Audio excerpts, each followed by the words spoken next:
Come all you poor workers, good news to you I'll tell, how the good old union has come in here to dwell. The largest union talk radio program in the South. This is the Valley Labor Report. My name is Jacob Morrison. My co-host is Adam Keller. If you've got anything to add, you can leave us a voicemail. That phone number is 844-899-TVLR. That's 844-899-8857. We might respond to it on next week's show, and we will open up the phones in overtime at about 11 a.m. Central. So get those thoughts ready. We got a bunch of great stuff to talk about today. We're going to start with Space Command. We broadcast out of Huntsville, Alabama, so Space Command has obviously been some of the biggest local news that we have here in the Rocket City, newly named the Rocket City, never before been called the Rocket City before this week. So thank you, President Trump, for this fantastic moniker. I don't know how he thought of it, frankly. It's really speaks to the ingenuity of our president. Really, I mean, just so that and funny enough, all of the politicians, Republicans, Democrats, local, federal, state representatives, Congress people, all of the politicians have been celebrating this news, and talking about how Huntsville was the place that made the most sense for Space Command, and that Huntsville had all the qualifications, and that this is going to be great news for Huntsville. And to be fair to the politicians, I think that's true. Like as far as the politics go, I do think that Biden's decision to put Space Command in Colorado rather than Huntsville was a more federal decision based on everything that I've seen. I think there was a report that from the Department of War now that talked about how Huntsville, based on all of the metrics under the Biden administration, was the number one choice, and Biden went with Colorado instead of Huntsville. But this decision to move it back is also a political decision, because now at this point, Space Command has been in Colorado, and so, to move it is a big thing, right? So, anyway, I think all of this is kind of tied up in politics, but the politicians have all been universally excited about this, saying that this is a great thing. And funny enough, the people, I have not seen one just normal person who is excited about this. Conservatives, Republicans, Democrats, liberals, all of the reactions from just normal people, on my Facebook feed, people that I know in real life, have been oh, this sucks. There's going to be so many more people here, because they're talking about 30,000 new jobs, and folks are going to have to come in to fill these jobs. And so, the traffic in particular, and the traffic is a big thing in Huntsville this week, because staffing reductions just closed down some of the gates at Redstone Arsenal. So traffic has been terrible in Huntsville this week. And so people are 30,000 more cars on the road. No, thank you. So that has been a really fascinating dichotomy, the political reaction versus the normal people reaction. And I just want to say my thoughts on it. I'm more probably positively predisposed to it than negatively predisposed to it, but I will say that it is incredibly frustrating, and probably a sign of the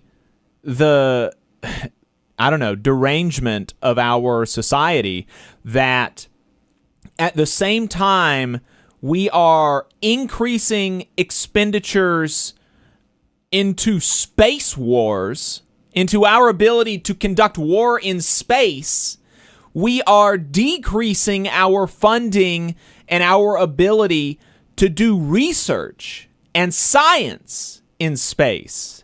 The president's budget calls for a 25% cut to NASA. Hundreds of civil servants and hundreds of contractor employees working for the NASA Marshall Space Flight Center have been separated from their jobs through one way or another. And there's not any indication that those jobs are going to be refilled. NASA is under a hiring freeze at this point.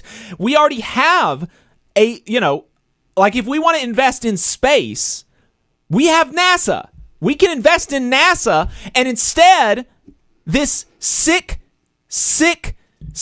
government wants to invest in our capacity to conduct space wars rather than science and research. And, look, I understand there's a need for defense, and that's one of the roles of government, and certainly we wouldn't want other countries to be able to launch stuff at us in space that we can't respond to. Okay, fine, but there is no reason to we can do both. And I think for the good of the world, it would be better for the world if the United States led the way in investing in productive investments rather than destructive investments, right? We could be building, take the space out of it for a second. We could be investing in space research and science and stuff, but we could also be building more schools. We could be building more roads. We could be building public transportation. We could be building things that the things themselves would also be an addition to the economy. When we invest in bombs, that is literally, the bomb. There's an economic positive that comes from building bombs in the form of the wages that the bomb builders receive and all that kind of stuff, and then they spend that in other places, and that's all fine and good. But the bomb itself, once it is built, it does not have a positive impact on society. It can only, definitionally, have a negative impact on society. It can only destroy. If you have somebody building a school bus, then the school bus builder, their wages go into the economy, and that's positive and that's good. And then the school bus carries children to school, and then they learn, and they become better able to, be a citizen, right? The school bus creates returns itself once it's built. The bombs and the space bombs don't do that. And it's, it's indicative of a sick society, I think. I got on a little bit more of a roll than I was planning to there. But Adam, I think that you had some stuff that you wanted to say about the Space Command. Well, I think you hit a lot of the same notes that I would hit. Honestly, it is the big news, and so we felt like we had to acknowledge it. And you're right. The reaction from politicians almost universally was that this is the best thing since sliced bread. The reactions from everyday people, a little more skeptical. A lot of people are concerned about the influx because, this area, Huntsville, Madison, Athens in particular, have been growing like a weed in the last few years. Mm-hmm. Some of the fastest growing areas in the region. And the infrastructure has not caught up. If you're trying to drive in and out of Huntsville, Madison, Athens, in any time recently, you know what I'm talking about.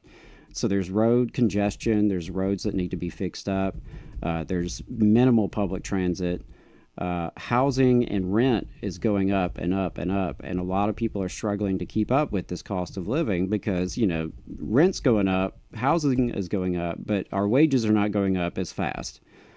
So you've got a lot of people feeling kind of already priced out of this community. So this influx, is something that is concerning folks. Now, I did see that Mayor Tommy Battle in Huntsville cautioned that, it's only 1,400 direct jobs over 5 years. And so, maybe it's not as drastic as some of the numbers out there. Obviously, some of those will be filled by transplants who will come here and buy houses and all that. Some, hopefully, will be filled by homegrown talent. So yeah, I feel kind of torn about it. On the one hand, it's typically a good thing if we have good paying federal jobs coming to our community, right? And that's a huge part of our economy here in the Huntsville area. But at the same time, to do it in a context where federal workers are under attack across this country. They're losing their jobs left and right. We've got budget cuts proposed that would slash even more of these jobs. And the president is ripping up their contracts, their collective bargaining agreements, and their union rights. So we've got a lot of federal workers already in this community who are really being put through the ringer right now. What about all of us who already live here, right? Who are already here? What about us? So that's kind of what's on a lot of people's minds, I think. We'll see how it plays out. It was the big news announcement.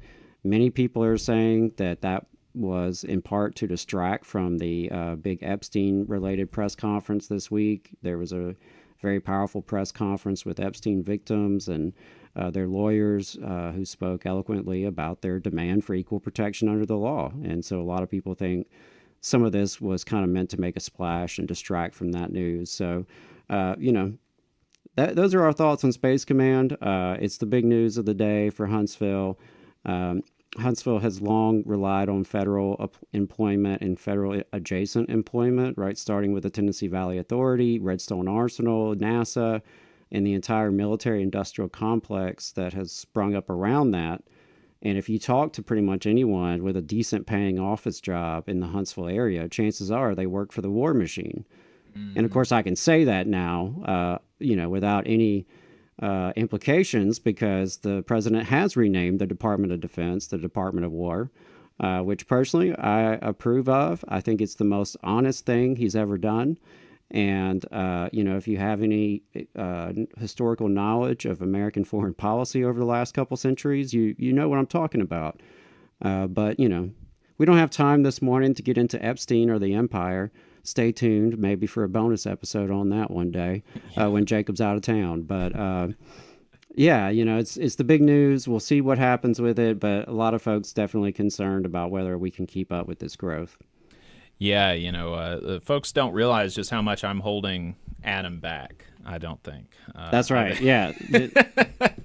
Well, that and my need to, maintain employment and a public reputation. Right. The unfiltered thoughts. You got to subscribe for that, I guess. Yeah. No, I also agree with the Department of War stuff. It's been funny seeing like the liberals react to it, and like, to be fair to the liberals, it's like probably not legal for him to do this in this way, like to be made permanent and whatever. It would need Congress would have to do it because Congress is the one that renamed. Is it a good sign for the world? No, it's not a good sign, but it's honest. And the Department of Defense is some Orwellian nonsense because, we haven't been engaged in like proper, defense of the homeland from, from a threat in like 100 years almost. So, the Department of Defense, super Orwellian, very bad. Trump's right here. Should be called the Department of War. And, we should also have a Department of Peace. That would be great. We've got a really cool interview, another super local thing here. We talked to folks from the Orion about running that facility and some of the shows that are coming up here soon. Adam is a stagehand, works at the Orion sometimes, so really excited to be able to share this with you. We're going to play this interview for you that we did earlier in the week, and then we're going to go right to the break. So here's Adam talking to folks from the Orion. All right, y'all. You are still listening to the Valley Labor Report. This is Adam Keller here, and I'm excited about this next interview. It is a place that is near and dear to my heart, and I'm excited to welcome Alex on the Valley Labor Report. Alex, how you doing? Doing good. Happy to be here. Yeah, appreciate it. So before we get into why you're here, if you could just kind of introduce yourself and tell us, what do you do? So I am Alex Craig. I am the general manager of the Orion Amphitheater. And we manage a pretty big team here at the amphitheater. We do everything from concerts to community events to private events, farmers markets, all that kind of stuff. Anything in between.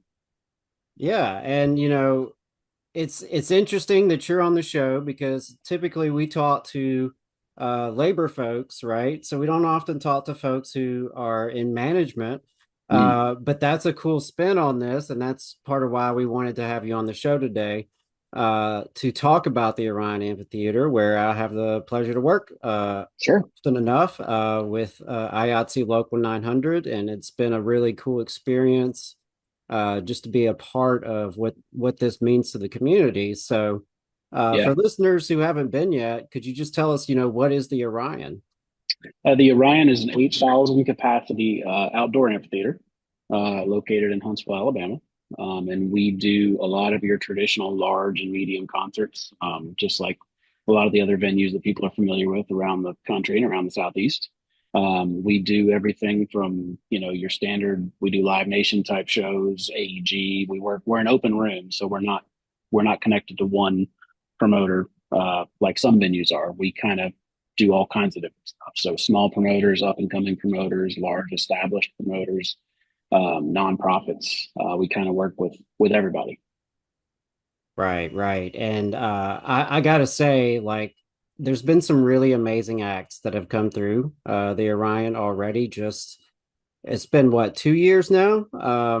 It's been so we opened in May of 22. It's actually been, but this was season 4. So Wow. we're almost at the end of, if you can believe that. It's for me too. It's kind of flown by. I don't realize sometimes it's been 4 full seasons almost already.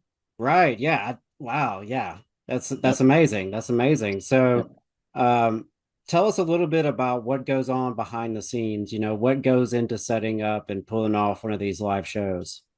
So we have a staff of about 23 managers that do everything from box office to marketing to operations, production that you're really familiar with, Adam. And we also have a staff of anywhere from 150 to 200 part-time staff that manage most of the food and beverage, bartenders, bar backs, all the staff that sets up for the events, tears down for the events, sets up our park, um, cleans the venue, puts out chairs, everything in between, guest services, you name it. So we've got a pretty robust staff of full time and part time employees who are, for the most part, all local. All live and work. Some of them work other jobs in the local community. Some of them, this is their only job, but it's a pretty robust footprint as far as the local economy is concerned. Right. Yeah, I know. And you mentioned the production work, and that's something that I've gotten a taste of working with Local 900, whether it's doing a little bit of lighting, working on the video Mhm. walls, hanging the speakers, all that production work that goes into pulling off a live event. And it's really a special opportunity to be part of making so many people happy. Right. And I think Right. that's the cool thing about what you do and what I do in very different roles, but in our own ways, Mhm. coming together at the Orion to make a lot of people really happy. Yeah, I tell people that all the time. There's not many industries you get to work in where you get that kind of dopamine hit, for lack of a better term, where you're able to, especially on the larger events, where you're able to affect that many thousands of people kind of in an instant. That first note when the house lights go out and everything kind of comes to life, and all of that work, some of that work that's gone on for months, maybe sometimes even years, depending on the event. And even the work of that day, whether it's the stagehands that are there all day or the food and beverage staff, where you're able to kind of hit that go button at 7 o'clock or 8 o'clock and affect all those people all at once. It's a pretty unique experience. It really is. I mean, and I will say, I had no idea what a stagehand was when I got started. I had never even heard of it. I could barely hold a wrench. Mm-hmm. And, they showed me the ropes and showed me what this industry is all about. And it's really, really amazing to see what comes in as a bunch of trucks. Like you said, by 7, 8 o'clock in the evening, it's just, an amazing setup. Mm-hmm. Uh, blowing people's minds with the lights and the video and of course the music itself. So it's really a special thing. And like I mentioned, you've had some really amazing acts come through. So I'm just curious, do you have any highlights from your now 4 seasons at the Orion? Oh man. They're all highlights for sure. I think for me personally, just based on the music I like to listen to in my personal time, and also the connections I've made with different people over the years that you get to see on occasion your paths still cross. I mean, Sturgill Simpson was a big show I really enjoyed. I always love when Widespread Panic comes to town. Um, we had Stevie Nicks at the end of the first year. That was a big one. And we just had Alabama on Saturday, which was really cool. to see that and to see the original drummer come out and play the last song with him that hadn't played with him in 25 years. So moments like that, really stick out to me.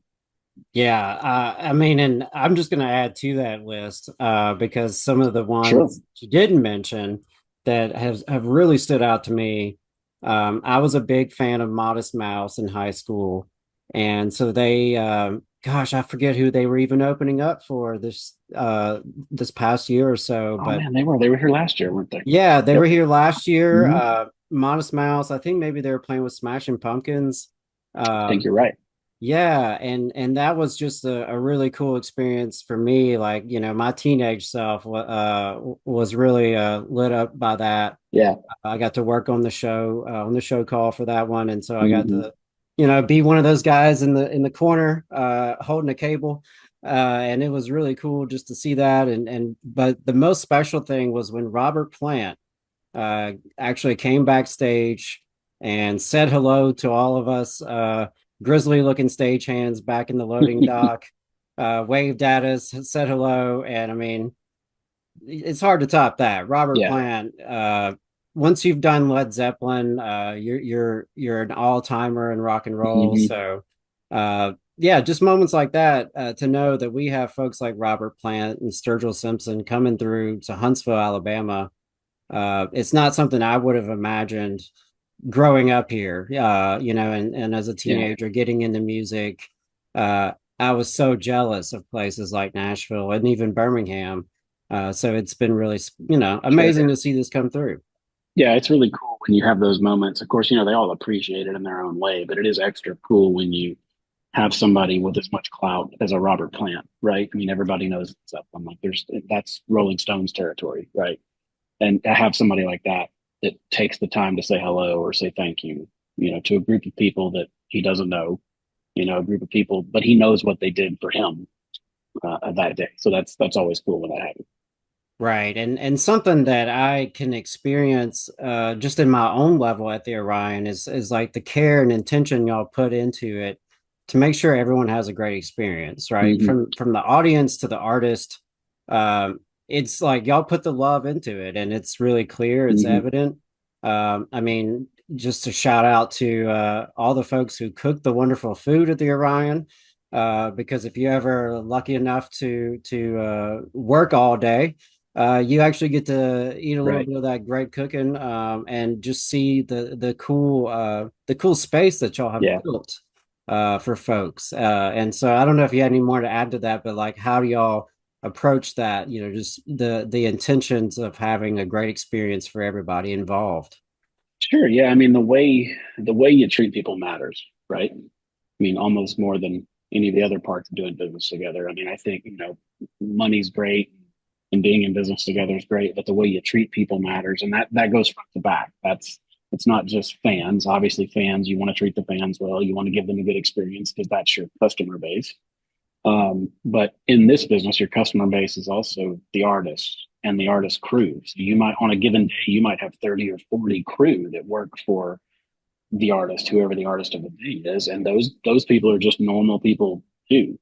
And that goes all the way down to the stagehands. I mean, maybe I'm a little biased because I used to be one, but I've always felt like we can't do this without the stagehand. You can't do it without truck loaders. You can't do it without hands, riggers, lighting people, sound people. Somebody has to get the stuff off of the 10 trucks and get it assembled. The crew can't do it by themselves, and it's this hierarchy, this interesting hierarchy that happens on a given day, where you cram all these people into a building for one day, and everybody kind of separately works to the same goal, but also like as one organism too.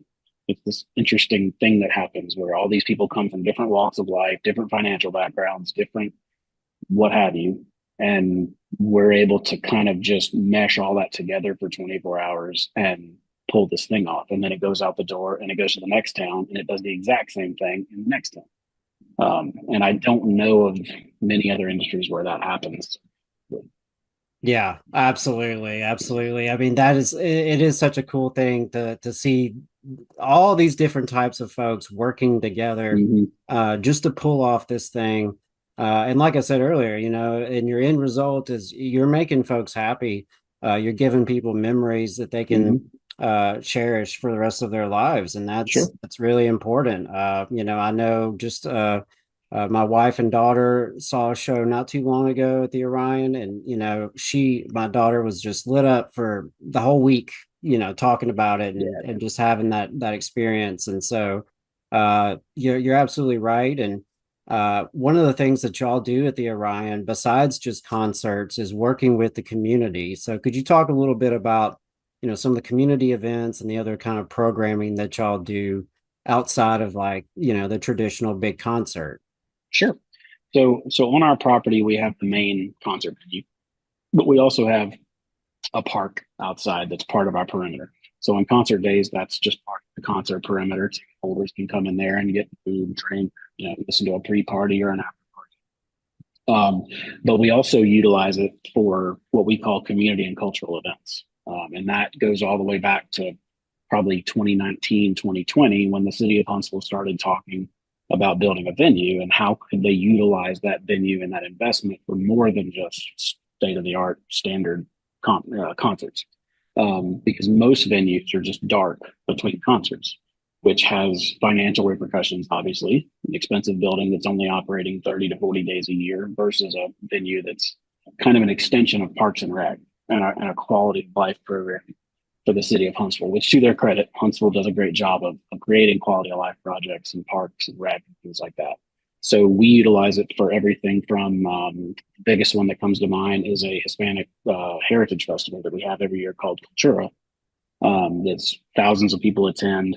We do art markets, Chris Kendall Market. We work with a lot of small nonprofits to do smaller events. We do a lot of food and beverage activated events that are small. We do what else do we do? Like humane society partnerships with different humane shelter, things like that. And also we do some things with some smaller local promoters. Maybe they're not interested or ready to do the large concerts in the bowl, but they want to do local festivals with local acts or regional acts. So it's also a way to kind of partner with those businesses, but also give the local and regional arts and entertainment industry a place to perform. Right. Yeah. And I love that you can see Robert Plant, but you can also see local up and coming Mhm. musicians as well. Yeah. And that really adds to the whole scene here. And it's an asset to the community. So I know it's coming up on Labor Day, and we're getting, towards the fall. Weather will be cooling down soon, but what are some of the cool things that y'all have on deck for the rest of this season, and what should folks be looking forward to? So we have shows all the way through the end of October. Kind of the end of October is usually our show season, and we've got 3 days of Billy Strings coming up. We've got an EDM festival called Breakaway Fest. We've got those normal things. We also have Cultura coming up again. Rocket City Pride, I believe, is October, I believe. And so we'll also do some Christmas, some holiday themed stuff in December.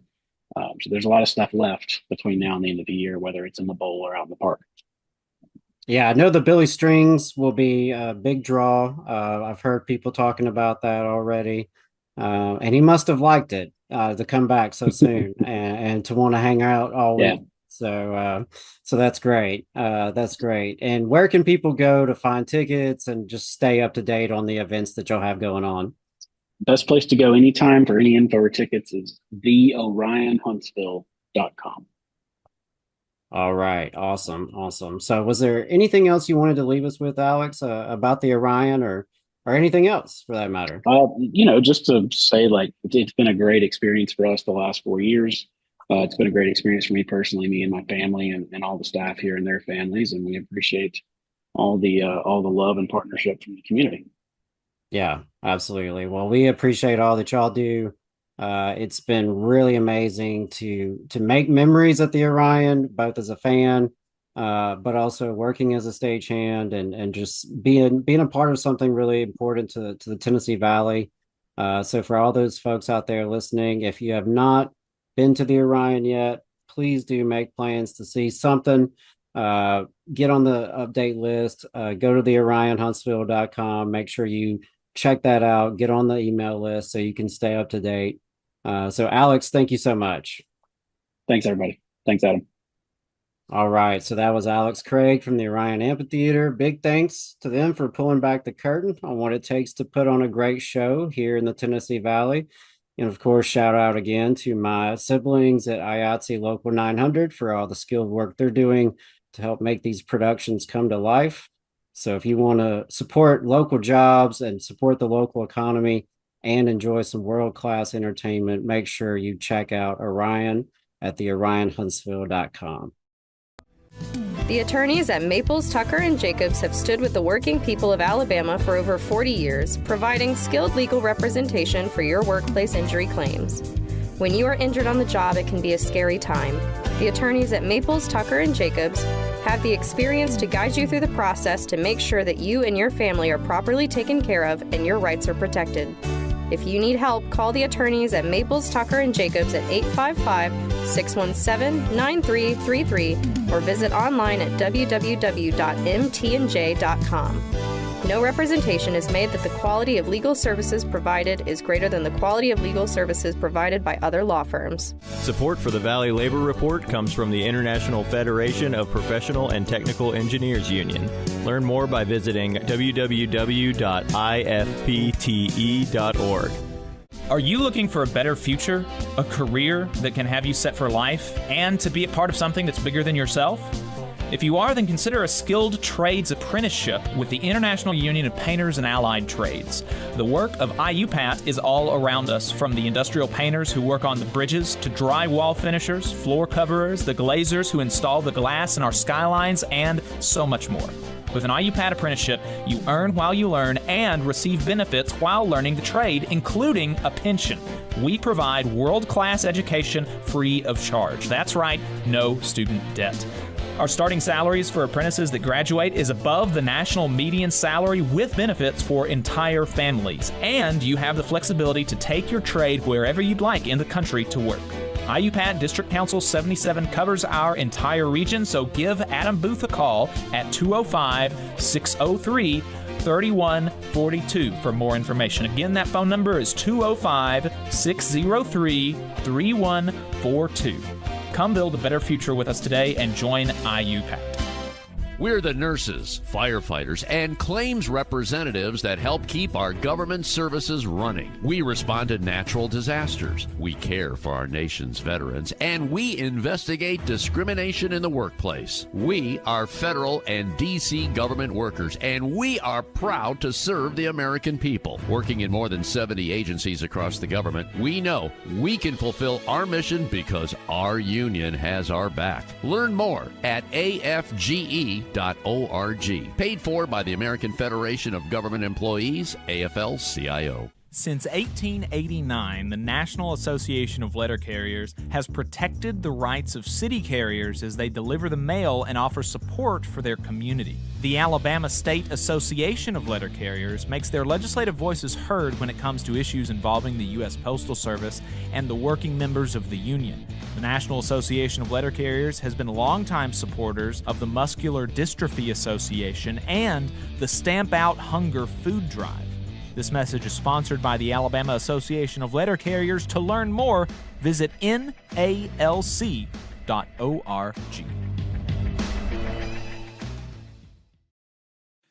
Unite Here is also a supporter of the Valley Labor Report. They are a labor union that represents 300,000 working people across Canada and the United States. Their members work in the hotel, gaming, food service, manufacturing, textile, distribution, laundry, transportation, and airport industries. You can learn more about Unite Here at unitehere.org. Come all you poor workers, good news to you I'll tell, how the good old union has come in here to dwell. A battle in the heart of Alabama caught our attention. Coal miners in one community, they've been on strike now for months. Working as long as 12 hours a day, 7 days a week, in some of the most dangerous conditions. I really think that the labor movement is the single greatest force for democracy in the history of the United States. The story of Alabama is a story of not just resilience, but of militancy. I say no contract, you say no code. No contract, no contract. If we ain't all free, ain't none of us You're listening to Alabama's only union talk radio show, The Valley Labor Report, with Adam Keller and Jacob Morrison. That's right, folks. From the mountains of Tennessee to the bayous of Louisiana, broadcasting online and on the radio from the heart of the Tennessee Valley, the Spice Radio Studios in Huntsville, Alabama, this is the Valley Labor Report. My name is Jacob Morrison, here with my co-host and fellow agitator Adam Keller. Today, we just finished talking about Space Command, and we had a conversation with folks at the Orion Amphitheater in Huntsville, Alabama. If you missed that, you can find the stream on YouTube and Facebook, and you can watch it there. We are soon going to be talking to Lori Wallach, director of Rethink Trade, about the Trump administration's trade policy and more on today's program. If you want to be part of the show today, we've got a phone number. You can leave us a voicemail at any time at 844-899-TVLR. That is 844-899-8857. And we will open the phone lines in the second half of the program at 11 a.m. Central, 12 p.m. Eastern. If you haven't gotten enough of us by the time that we wrap up here on the radio, or if you just want to see what we're up to throughout the week, folks, you can find us anywhere you find anything online, in particular at our website, TVLR.fm, but we are also on YouTube, Facebook, and wherever you get your podcasts, all at the Valley Labor Report. Just a reminder, your support helps us stay on the air. Our largest single source of funding comes directly from our listeners, so if you want to become a sustaining donor to the program or make a one-time donation, you can go to tvlr.fm/donate or patreon.com/The Valley Labor Report. We have a bunch of cool merch for sale at tvlr.fm/store. And finally, if you're a member of a union, then think about getting your union to sponsor the show. Help us stay on the air. Help us get on more stations. You can reach out to us for more details on that at tvlr.fm/contact. Hey, good morning, y'all. Let me add a disclaimer that any viewpoints or opinions expressed in this program belong solely to their author and do not necessarily represent any organization or sponsor. And we do want to welcome all of our listeners, whether you're on YouTube, Facebook, WVNN, WZZA, WHIV, WGOW, Means TV, or through your favorite podcast app. And we are proud to be part of the Labor Radio Podcast Network and encourage our listeners to check that out as well. As most of you know, we are not media professionals, just a few diehard unionists who want to amplify the voices of the working class in the American South. So we're hoping this project can make a difference on that front, and we can't do it without you. We want to thank everyone for tuning in. Whether you're a loyal fan or a first-time listener joining us today, we really appreciate you spending some time with us. With that, let's get to last week in Southern labor. Here's what workers in the U.S. South and the American colonies were up to from August 29th to September 5th. And as a reminder, the information on Florida's public sector union elections comes from McKenna Schuler's monthly roundup of Florida union news. You can check it out on her website, caringclassrevolt.substack.com, where you can get more information about Florida labor, as well as exclusive details about some of the union elections referenced here. In new union campaigns, 200 workers from Memphis Public Libraries in Memphis, Tennessee, are demanding the mayor give them collective bargaining rights like other city employees and to schedule a union election. 5 security guards at Andy Frayne Services in Charlotte, North Carolina, filed a petition to hold a union election with Wallace Regiment Union. 340 workers at 4 locations of Tom Thumb, a grocery store in Texas, filed a petition to hold a union election with the United Food and Commercial Workers, UFCW, Locals 1000 and 540. 100 workers at Albertsons in Fort Worth, Texas, filed a petition to hold a union election with UFCW Locals 1000 and 540 as well. The Teamsters Local 610 is attempting to raid a unit of 300 workers at Zoom Transportation Services in St. Louis, Missouri, who are currently represented by the Amalgamated Transit Union, ATU. 17 workers at Intergy in Westlake, Louisiana, filed a petition to hold a union election with the International Brotherhood of Electrical Workers, IBEW Local 2286. And Workers at the Jacksonville Housing Authority in Jacksonville, Florida, have filed petitions to unionize with the Independent Association of Public and Private Employees. In election results, 306 workers at the city of Daytona Beach, Florida, voted 61-1 in favor of unionizing with the American Federation of State, County, and Municipal Employees, AFSCME Council 79. 26 firefighters, EMTs, and paramedics at the Pace Fire Rescue District in Pace, Florida, voted 23-2 in favor of unionizing with the Santa Rosa County Professional Firefighters, Local 4836. They are an affiliate of the International Association of Firefighters. 5,953 workers at Miami-Dade County Public Schools in Miami, Florida, voted 441-32 in favor of recertifying AFSCME Local 1184 as their union. 13 workers at Custom Fabrication in Philpott, Kentucky, voted 3-10 against unionization with the Central Midwest Regional Council of Carpenters. 9 workers at Cisco Louisville in Louisville, Kentucky, voted 3-5 against unionization with the Teamsters Local 89. And 185 workers at Highline Warren in Glendale, West Virginia, voted 80-82 against unionization with the Teamsters Local 697. Very, very tough loss there. And 25 workers at Duke Raleigh Hospital in Raleigh, North Carolina, voted 13-8 in favor of maintaining their unionization with the International Union of Operating Engineers, IUOE, Local 465, in a desert election. In grievances, unfair labor practices, and court cases, the Biden Federal Trade Commission, FTC, attempted to ban non-compete clauses for most jobs to protect workers from anti-competitive employers. Employers challenged this, obviously, and the Trump FTC just dropped the defense of the new rule, leaving workers out to dry. Former FTC Chair Lena Khan, who has received broad bipartisan support, including from Vice President J.D. Vance and Steve Bannon, said of the decision to abandon the rule that this is a massive betrayal of the 25,000 Americans who explained to the FTC how non-competes keep people trapped and coerced, undermining basic freedoms.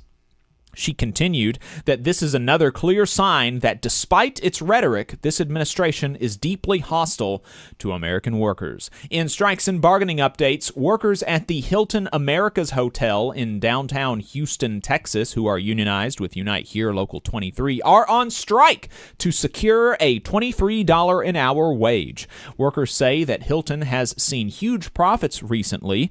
This is the first strike of hotel workers in Houston in recent history. 300 workers at UNFI, who are unionized with Teamsters Local 79 in Florida, ratified their first 5-year collective bargaining agreement after winning their union. The union says the contract includes a 42% wage increase, better health care, and a pension.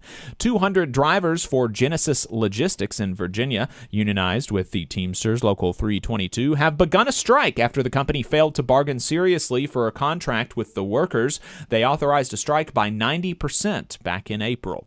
Political and legislative updates. Workers in Nashville, led by the Nashville Labor Council and their president, friend of the show, Vonda McDaniel, held a solidarity event where they highlighted how attacks from billionaire CEOs and the Trump administration have impacted their lives and how they are fighting back.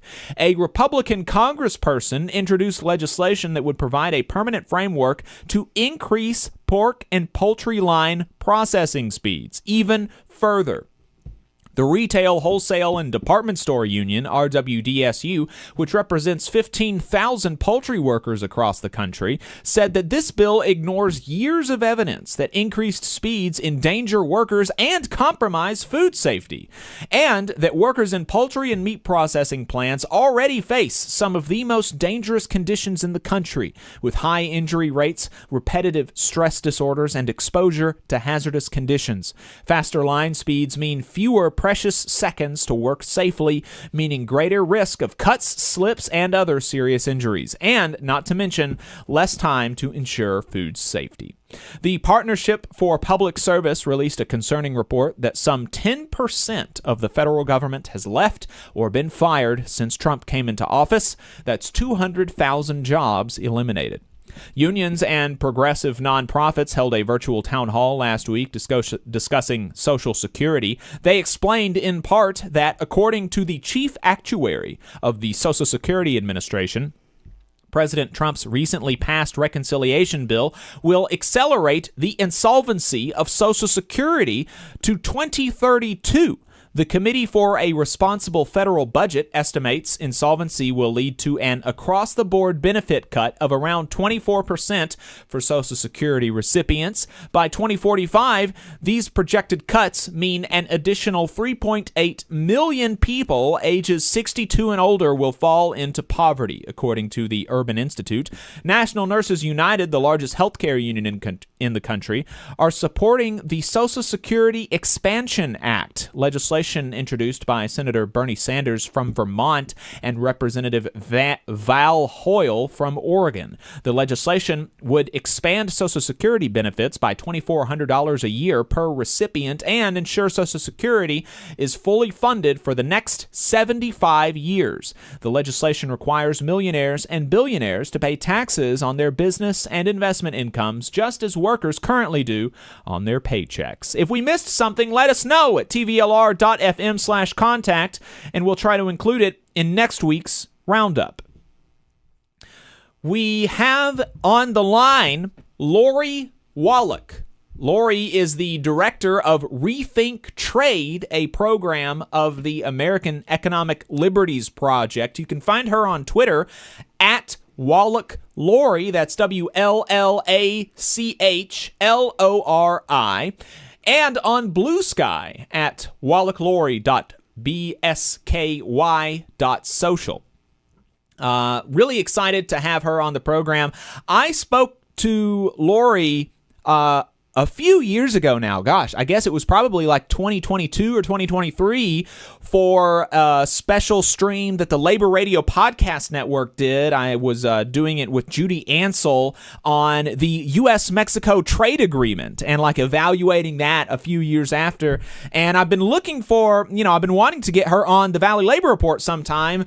And I've been seeing some really, really good analysis from Rethink Trade on the Trump administration's tariff policies, and I think that she's going to be a really great guest and somebody who's really going to be able to put things simply and help listeners understand what's going on. So, Lori Wallach, thank you so much for taking the time to talk to us. I really appreciate it. Thank you for inviting me. So, you're the director of Rethink Trade. The center of your work has been around trade policy. I mean, really for decades, if I'm not remembering incorrectly, and for decades, unions and many politicians on the left, particularly ones like Bernie Sanders, have been supportive of what some people would call protectionist sort of policies like tariffs. So before we get into the second Trump administration's implementation of tariffs, which I think most people can acknowledge at this point they have at least not been ideal. Whatever else you think of them, they could have been done better. Can you explain the case for tariffs as something that can be, if done correctly, beneficial for workers and the economy? So tariffs are just a policy tool like anything else. I would never label them protectionist because that's sort of the naughty word that proponents of corporate trade have tried to put on people who want to have a trade system that's organized to benefit people and the planet, not just corporate profits. A tariff is a charge that is placed on a good. It doesn't apply to services, only to goods when it crosses a border. And there are a lot of very legitimate uses of tariffs. One of those is for enforcement. So if you, like most union members in the US and most Americans, believe there should be labor standards as a bottom, as a floor of decency in trade, no goods that are coming in from companies that bust unions or in violation of the labor standards in the US-Mexico-Canada agreement, which actually has enforceable labor standards, the thing you use as the sanction, the thing that you have hanging over the head of the bosses that are going to want to bust unions is, okay, you do that and you're good, it's going to get penalized with a tariff. You can't do that. So it's used as an enforcement tool. Same thing for all of the folks who are very focused on the climate issue. When they talk about something called a border adjustment mechanism, a BAM. And that is basically using a tariff to equalize the cost of having environmentally sane policies become a cost in making a good. So in economic terms, they would say we're countering externalization of a cost by dumping on the planet. So those kinds of enforcement uses of tariffs, you equalize or punish against bad behavior. A second thing is for just flat out trade cheating. So at this point, our trade system, one of the few things Trump has right is that the global trade system is so imbalanced that no one is really getting the benefits of it as far as working people. There are now about 20 countries in the world that have chronic global trade surpluses. Every year they send a lot more to other countries than they buy. And you'd think like, oh, China, at least the workers there are doing well. But the way they get those benefits, the way that they get that imbalance is they suppress wages and they suppress consumption, and or they use huge honking subsidies that make it absolutely impossible to compete no matter how hard and smart everyone in the other countries works, or they manipulate the currency. They bring down the value of the currency. And then when you trade it off into dollars, it basically makes their good unrealistically cheap. So for flat out trade cheating, sometimes those kinds of policies are called mercantilism. You use a tariff to equalize the cheating or sometimes to just shut out the cheating stuff. And then the third use of tariffs is as part of industrial policy.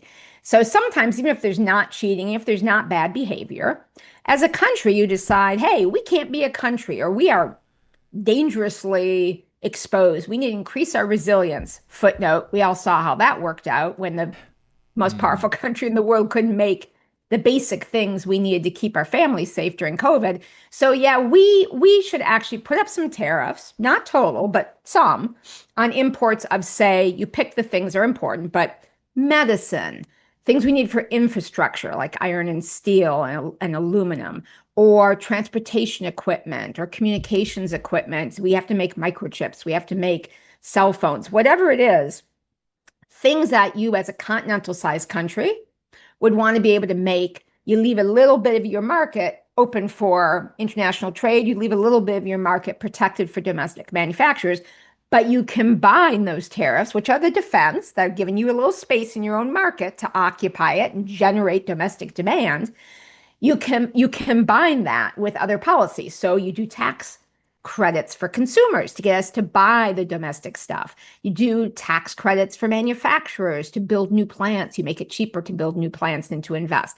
You do the worker training to get the workforce ready to do it. You do a surround policy because we're going to make more medicine in the US. And then you also diversify your import sources, and that's how you build resilience. So those are the three legitimate uses of tariffs. And just footnote, if you go to our website, tradewatch.org, there's a bunch of materials about tariffs. There's a whole part of the website about tariffs. But we explain how during the Biden administration, at least for certain things, EV vehicles, solar energy, iron and steel and aluminum, basically this kind of combo policy where the tariffs keep out some of the imports to create space as a defense, but then you do all the other stuff with taxes, with investment policy, worker training, etc. That actually got us, ladies and gentlemen, the biggest rate of investment in factories in the United States of America by 2023 that had been in 30 years. In 30 years. So it can work, but it's not the answer just by itself, and it's got to be targeted and strategic. Right. I mean, I wish, what is the name of that graph? Because I know the graph that you're thinking of, and it is genuinely a shocking graph to see how much more investment the Biden administration was getting, or was that kind of says that it's the Biden administration doing it the way that I phrased that, and maybe it was, but whatever happened, there was a shocking amount of increased investment in manufacturing in 2023. Slope increase. Yeah, it was like, that is on our website, rethinktrade.org. And if you go to our tariff section, there is a slideshow in there, and that graphic is in there. There's also, that graphic is in a little memo that says the legitimate uses of tariffs. Yes, I mean, I recommend folks doing that because it is a wild graph, and it's wild to see those numbers falling now as we're increasing tariffs, and so we're a union radio program. We're union members. We have folks from the UAW and the steelworkers on pretty regularly, and so obviously the labor issue is the kind of key thing for us. It's the one that we're most focused on, and economists will respond to folks like me, and they'll say, oh, look, there's an opportunity cost, some countries can just build cars more cheaply than us, and so it's better if we allow them to produce cars more cheaply, and then we get the benefit of those cheap cars. And it's like, it would be one thing if, like, just for some reason, the soil in Mexico was like better for producing vehicles or something, and that's the case like with respect to coffee, right? I mean, very few places in the country in the United States that you can produce coffee, and so it makes sense for us to get coffee from other places. But the reason that most of the imports that are so cheap is because they're produced with people who are making literally pennies on the dollar of what an American worker can make, and so like, why should we allow that? Like, why should we incentivize other countries to exploit their people for our cheap consumption? I mean, it's not good for anybody. And actually, we've seen the UAW has done some really great research on automotive wages in Mexico, and the average auto worker in Mexico today, the economist theory of the case would be that, okay, sure, Mexican workers are going to make less than American workers do right now, but if you allow that investment to happen, then over time, they're going to reach parity with American workers. Well, literally, actually, the opposite has happened. Mexican workers now make less than they did before NAFTA was passed. And so, the whole thing is really just a bunch of nonsense. And that's why, unions and some people on the left have been supportive of tariffs for a long time. And you mentioned the Biden administration's use of tariffs along with other policies. Tariffs from the first Trump administration. Actually, I think most people at this point see them as a good use of the tool. Certainly by unions in the Biden administration kept all of Trump 1's tariffs and increased them in many cases. Why did they work? And I think the spoiler alert is that the tariffs that are going on right now are probably not having the intended effect. Why did the ones from the first administration work while the ones from the second administration are maybe having more of a detrimental impact? So I want to say something about the first administration first, which is, yes, those tariffs worked for what they were supposed to do, which was to bring down our bilateral trade deficit with China. And that is, China was able to send directly to the United States less stuff because there were tariffs on $350 billion worth of stuff that was sold from China. But because the first Trump administration had people like Treasury Secretary Mnuchin saying, I hate tariffs, yay, free trade. And, oh, cheap wages, yeah, let's bust those unions. Mm-hmm. They were unable to do the rest of the policy, which is, for instance, except for Mexico and Canada and the USMCA, they weren't able to, for instance, have a floor of wages or labor standards required across the boat. And so what happened is what we call the squeeze the balloon factor, which is the trade deficit with China went down about $200 billion, which is great. Unfortunately, trade deficit with Mexico at the same time went up $100 billion. By the way, not only are Mexican wages lower than they were before NAFTA for auto workers, but the Mexican manufacturing wage is considerably lower than China's. Most people don't realize that because the Mexican government has been for 50 years actively busting unions and putting in protection unions to make a deal with the boss. The workers don't even know there's a collective bargaining agreement. It's one that's for the boss to keep wages down. And then there's a big fight whenever someone wants an independent union. It's a mess. So we saw a $100 billion increase in the deficit with Mexico, a $120 billion increase with the deficit with Vietnam. So China was basically either investing in the Chinese companies, which are very closely associated with the government, were either investing in Mexico and Vietnam or just figuring out ways to transship, to have some final process done in assembling stuff, and then it gets stamped Vietnam or it gets stamped Mexico instead of China, and then it dodges around the tariffs. Plus, there was this huge loophole called de minimis that was recently closed, but that was allowing hundreds of billions of dollars of Chinese stuff to slip in without being counted. So that's the caveat in the first term. As great as some of that progress was, and there was real progress, there were, caveats there because the trade guys were genius, but the, old corporate Republican classic guys were there pushing back. Now you get the second term.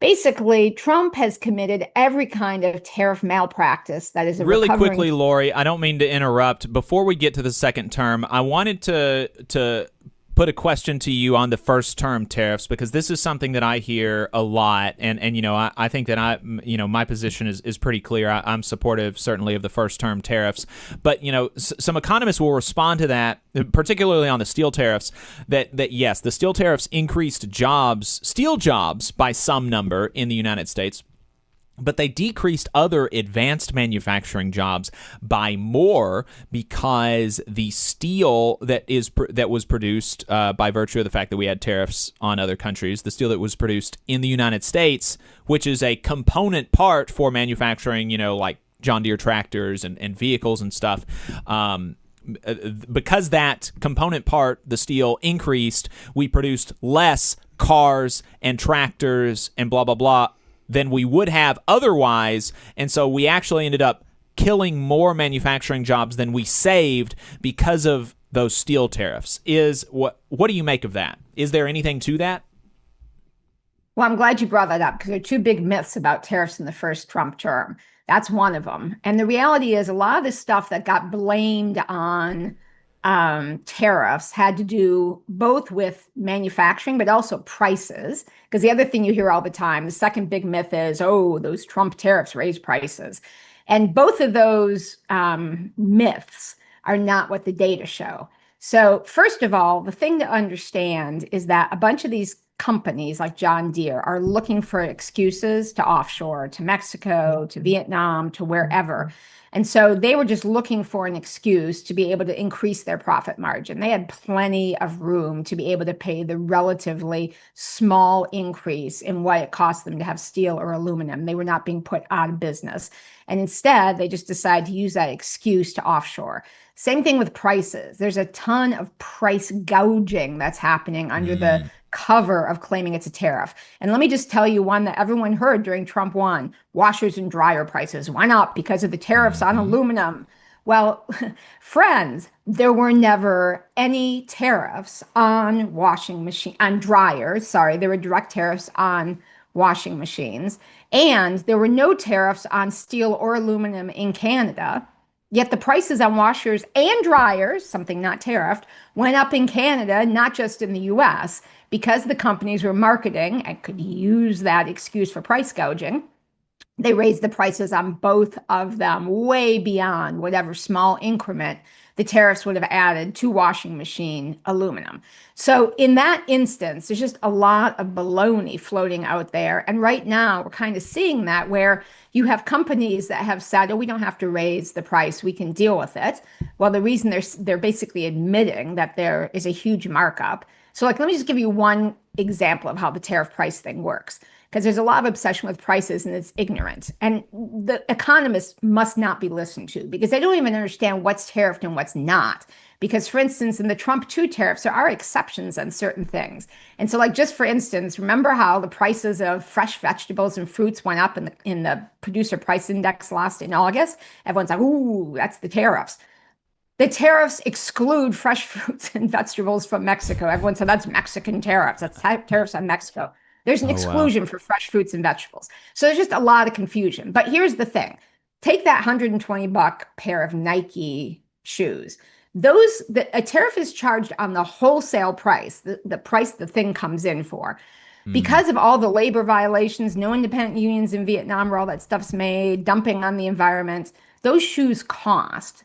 The retailer pays at wholesale about $21 for the shoes they're going to market at $120 to us. Okay, there's some cost for transporting it for the retail store, whatever, but they have a ginormous $100 plus markup. Now, let's just say there's a 30% tariff. There isn't, but let's just say there's a 30% tariff. It's charged on the 21 bucks. So that adds $7. So now you've got a $28 cost for a sneaker that you're going to sell for 120. It is a choice if you're going to raise those prices because you still have a huge profit markup and you have picked that $120 price because you know that's how you're going to sell the most of them. So there's a lot of price gouging under the cover of tariffs. And there's a lot of economists running around claiming things are basically dangerous about tariffs when they don't know what they're talking about. Right. I appreciate that. And that's why I wanted to put that to you because I knew you'd have a good answer. And so let's talk about the effects of the second Trump administration's use of tariffs. What's been happening? And, as you answer that, can you talk specifically to, the jobs reports that we just saw, the second one of last week, which has been really, really bad? Are these the results of the second Trump administration's tariff policies? So, as I was saying, the Trump administration to tariff policies are just like malpractice. Everything you can think of not to do with the tariff they've done, and then they've come up with a few ones I'd never thought of before. The main thing you have to have with the tariff is you have to have stability and predictability. You are trying to send a signal to companies, invest in making stuff here. Invest in building new factories, invest in hiring and training workers. We can rely on the US market being there for you because we've got these tariffs to protect some piece of the market. This is what you're going to know your future is. Go ahead and come here and set up a new factory. That is what the Biden folks did in early on, saying this is what the rate's going to be and here are some tax credits to do the right thing. Instead, there have been these off and on tariffs that are just, loopy, so you can't predict anything. Some of the plants that were under construction from the previous administration have halted construction. Our friends from the building trades will tell us, because there's so much uncertainty about what the rate will be the next day. I mean, think about all the changes. It's on, it's off, it's up, it's down. So that's number one. Number two, you don't tariff all the countries at the same time. You sequence stuff and you figure out what the supply chain is so that, for instance, you might start out with the highest tariffs on finished goods, but you have no tariffs or lower tariffs in the beginning on imported parts. Because you're going to need, if you're going to have domestic manufacturing until your supply chain gets built domestically, you need an exception system. Not forever, but a couple of years to get the part to go into the factory that you're building to make it here. Number three, you figure out what countries you want to hit. At this point, as I mentioned, there are about 20 countries that have all these mercantilist practices that have huge honking surpluses with the whole world. China's by far the biggest, by far, but Germany is second. They're trading under the euro, so that's not their real currency value. They get the benefit of basically having the European currency have a bucket of much cheaper currencies in there, so they get that subsidy. But they also have a very high level VAT tax, which suppresses consumption. And there's been bad union busting in Germany. So Germany used to be like the ideal of how to do it right with manufacturing. They're having a lot of manufacturing exports, but by doing it wrong. There's some other countries you'd expect, Japan, Korea, Taiwan. Those are countries that have historically manipulated currency, used big subsidies, etc. Meanwhile, in the rest of the world, not just the US, which by far has the biggest, we have $1 trillion annual trade deficit. And as predicted by economists, that's deindustrialized us. We have lost more than 5 million net manufacturing jobs just in the last 20 years. So huge gutting. And that scenario is now happening to a lot of other countries. There's 65 other countries in the world that have chronic trade deficits with the world. So, countries you wouldn't expect, Brazil, Mexico, India. It's become a crisis in countries around the world to have this imbalanced system. So what you would do is you would target the countries that are causing the problem, and you would not penalize the countries that are in the same boat of having a deficit. You would set labor standards as a condition for coming into the market, environmental standards as a condition for coming into the market.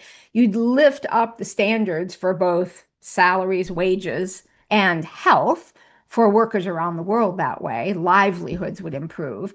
But instead of doing that, the Trump administration has basically done tariffs because they, are in solidarity with the right-wing coup leader someplace. That's Brazil, 50% tariffs on Brazil. because Trump is mad that the Brazilian justice system is working and they're having actually a trial for a failed couster. He's probably thinking that could have been me. So because he's in solidarity with the former right-wing lunatic who was the president of Brazil, he's put tariffs up. We have a trade surplus with Brazil. We send them more stuff than we buy. Why would we be hitting Brazil? Meanwhile, he's cut the tariffs on automobile imports from Japan, Korea, and Germany. A huge part of our imbalance in autos, it's down to 15%. You can go to the UAW's website for a very strong news release about the Japan tariffs in that regard. Meanwhile, there are 25% tariffs on the cars coming from Mexico and Canada. Right. The one set of trade rules that have labor standards. So the US-Mexico-Canada agreement actually has labor standards. Our auto manufacturing is very integrated in North America. Those cars get a 25% tariff. But with no labor standards, no environmental standards, none of the other rules to try and protect the North American worker, the cars from Germany, Korea, and Japan get 15%. How does that possibly make sense? So that's why I'm saying in the sort of malpractice, it's not just that they're not doing it enough. They're actually doing it wrong in a lot of ways that you're getting the fallout. So you mentioned the data. Again, on rethinktrade.org, on our website, right up in the top, actually, you can see a memo we did with the data, not just the jobs data. So we're down 78,000 manufacturing jobs since the beginning of the Trump administration. That's January through July of 2025, down 78,000 manufacturing jobs. But also, if you look at all the manufacturing indexes, so things like are plant managers buying stuff in supply chain? What is investment? What are projections? There are 3 or 4 ones that are government or private sector. We have all those compiled, and all of those are declining for manufacturing. And a lot of that we hear, from interviews in the press, is just companies having so much uncertainty. They don't know what the heck is going to happen. So they're not investing. They're not hiring. They're basically sitting on their hands waiting to find out what happens next day. Yeah, it's seems bad. We're running out of time, so I don't. The last question that I was going to ask you is what does a positive trade policy look like? I think that folks can glean some of that from what you've been saying today, and they'll be able to go to rethinktrade.org, and maybe we can get you back on the program just to talk, prescriptively, like what should the Trump administration be doing. But instead of ending with that, I want to end with this. I'm concerned, really concerned about the prospect of negative outcomes from the Trump administration's tariff policy, which, like you said, it's just a tool, like a hammer. A hammer can be a very productive piece of equipment. You can put some nails in, and it's great. And you can also kill people with it, right? And so you can't judge, what happens by the use of the hammer. You can't judge the hammer by what happens from the use of it. Same thing with the tariffs. But I'm really concerned about the bad outcomes negatively polarizing Democratic politicians and Democratic voters, and even some section of the Republican voters and politicians against tariffs completely, because they'll look back and they'll say, well, look, Trump tried tariffs and we got screwed. So, maybe the people who were the free traders were right all along, and that's what we need in an attempt to, separate themselves from Trump and attempt to reinstate the free trade status quo. How realistic is that concern, and what can folks like you and me and unions and folks on the left do to try to make that not happen? So, Jacob, I think that's a realistic concern. It's one I share.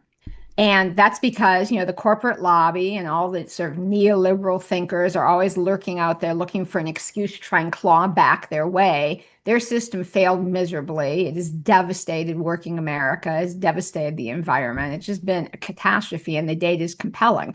So they're in the wilderness, and they're thinking, this might be like a line out of hell for us.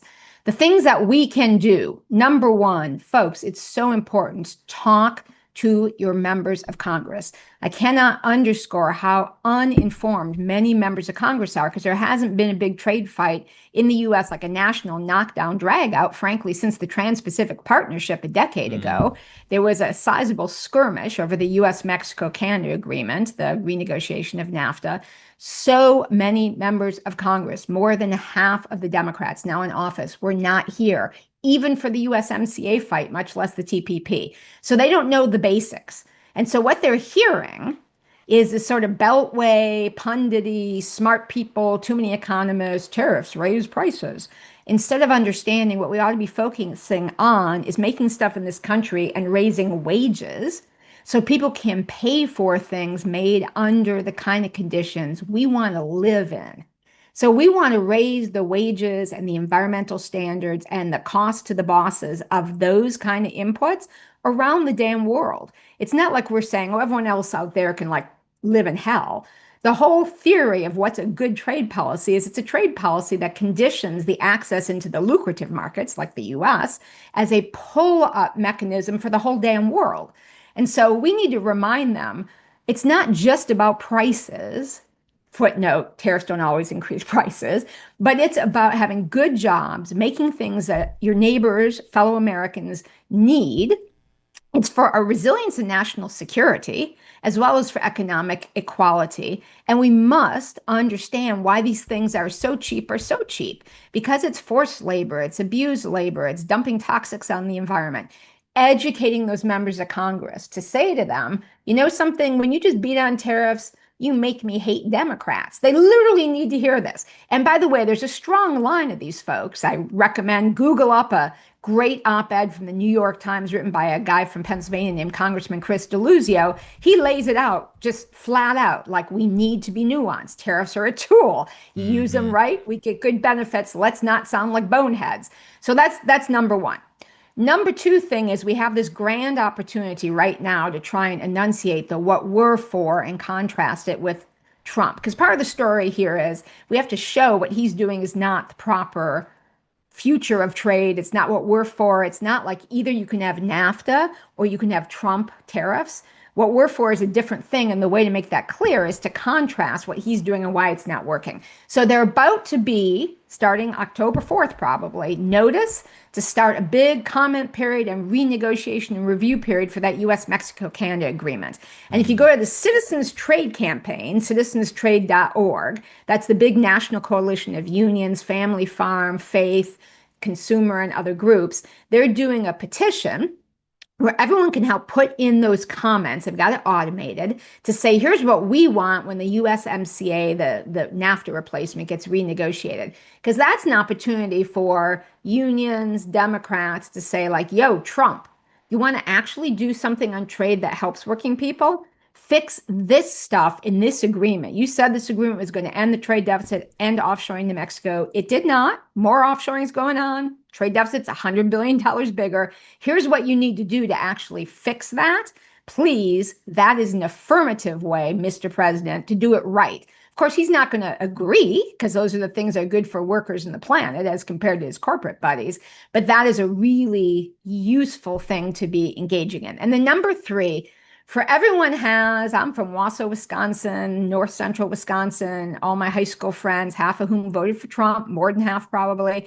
When I'm having a discussion with them, I also point out the jump, and everyone should do this with their friends who voted for Trump, the distance between what he promised versus what's happening. So he promised he'd be using tariffs to increase U.S. manufacturing, both to get us more good union jobs, manufacturing jobs, but also for our resilience and national security. We just need to make more stuff here. It's absurd.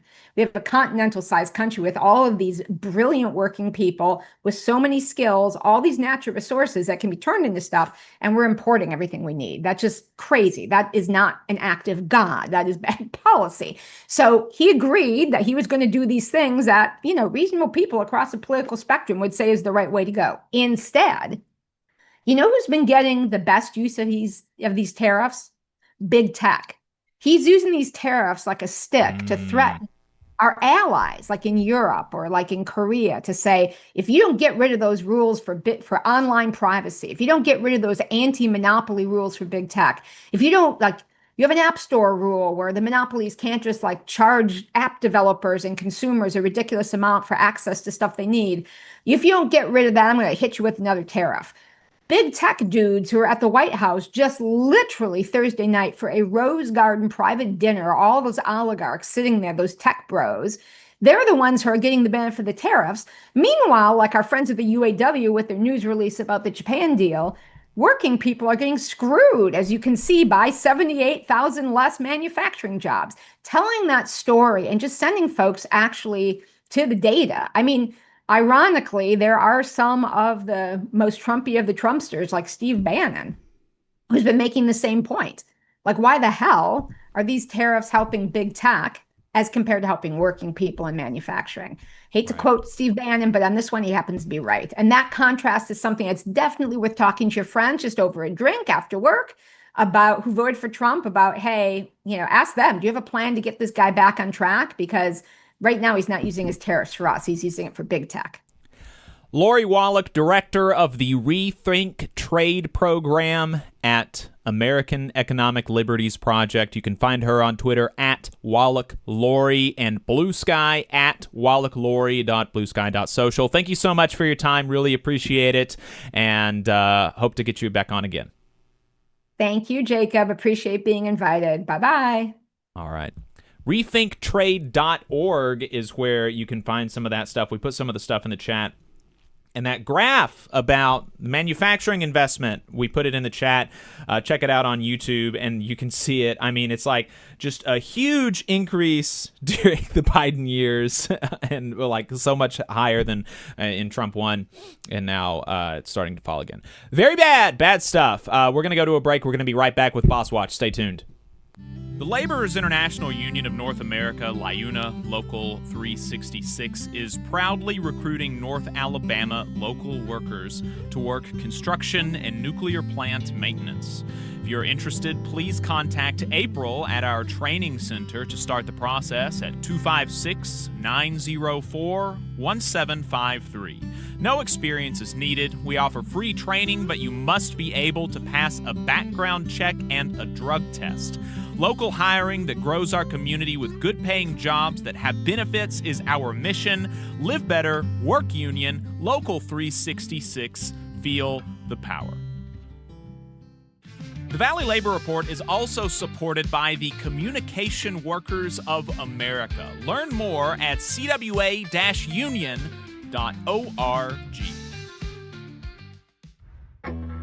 Support for this program is provided by the International Association for Machinists and Aerospace Workers, Local Lodge 44 in Decatur, Alabama.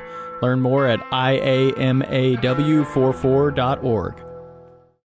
The Valley Labor Report is also sponsored by the United Automobile, Aerospace, and Agricultural Implement Workers of America, better known as the UAW. They are one of the largest and most diverse unions in North America, with members in virtually every sector of the economy. UAW-represented workplaces range from multinational corporations, small manufacturers, and state and local governments, to colleges and universities, hospitals, and private nonprofit organizations. The UAW has more than 400,000 active members and more than 580,000 retired members in the United States, Canada, and Puerto Rico. You can learn more about the UAW and join at uaw.org. The Valley Labor Report is also sponsored by Labor Notes. Labor Notes is a media and organizing project that has been the voice of union activists who want to put the movement back in the labor movement since 1979. You can learn more about Labor Notes at labornotes.org. The attorneys at Maples, Tucker, and Jacobs have stood with the working people of Alabama for over 40 years, providing skilled legal representation for your workplace injury claims. When you are injured on the job, it can be a scary time.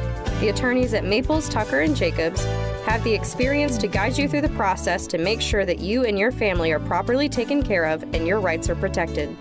If you need help, call the attorneys at Maples, Tucker, and Jacobs at 855-617-9333 or visit online at www.mtnj.com.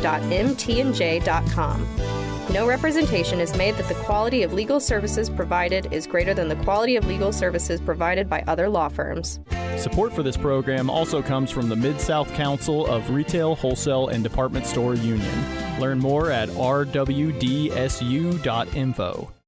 Union leaders, do you want a powerful website and mobile app built just for your members? The Union Active system, created by Unions America, makes it easy to share news and documents, send alerts, and keep your members engaged anytime, anywhere. Trusted by thousands of unions, Union Active streamlines communication so you can focus on what matters most, your members. With real-time updates, secure messaging, and custom features built for unions, you'll keep your members informed and engaged 24/7. Get Union Active today. Visit unionactive.com to learn more. Union Active, the ultimate website and communication system for unions. Come on, you poor workers, good news to you I'll tell.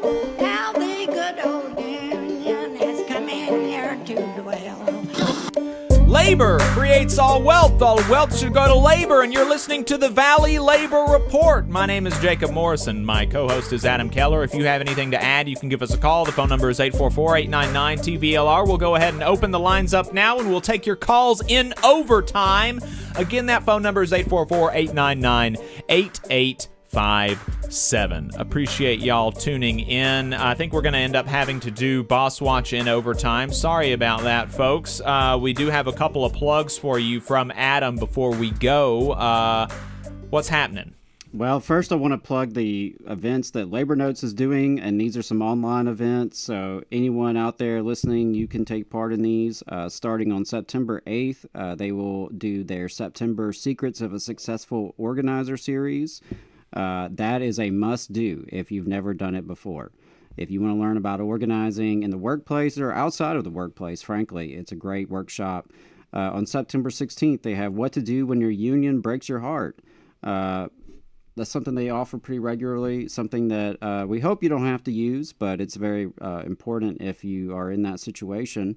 And they do have their September Stewards Workshop scheduled for the 29th. That's going to be assertive grievance handling, and that is specifically for stewards and elected officers who, work with cases, grievance cases.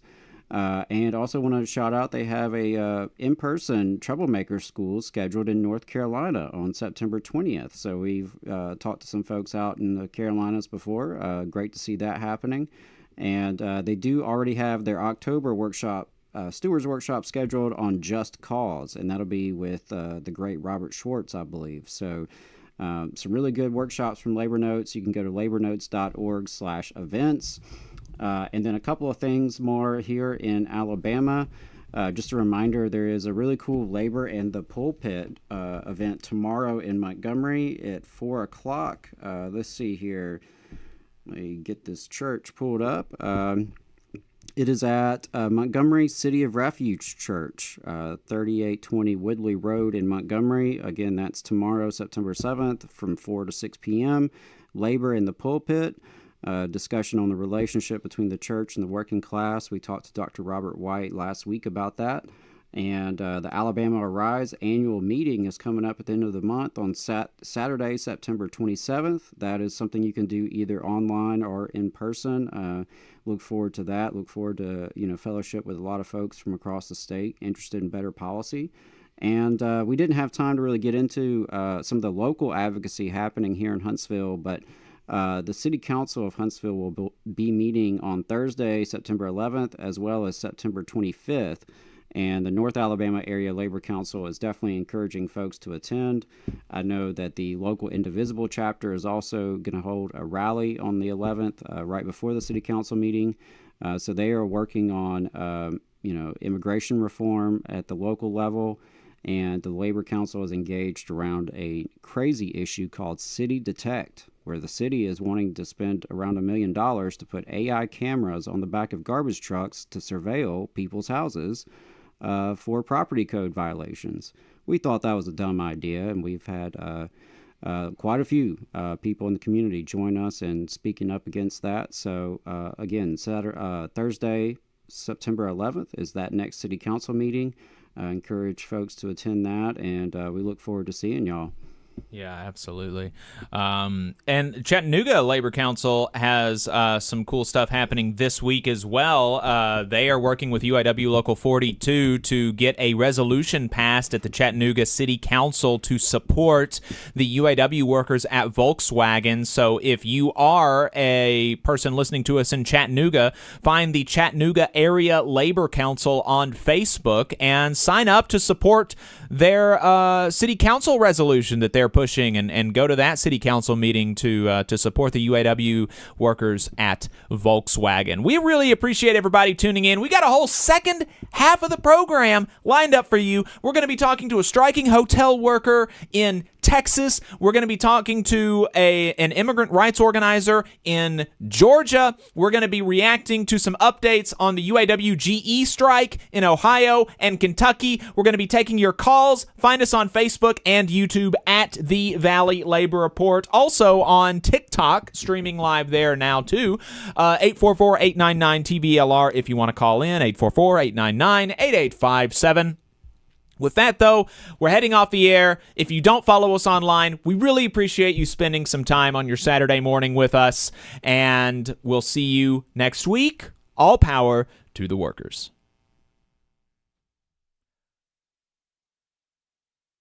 Okay.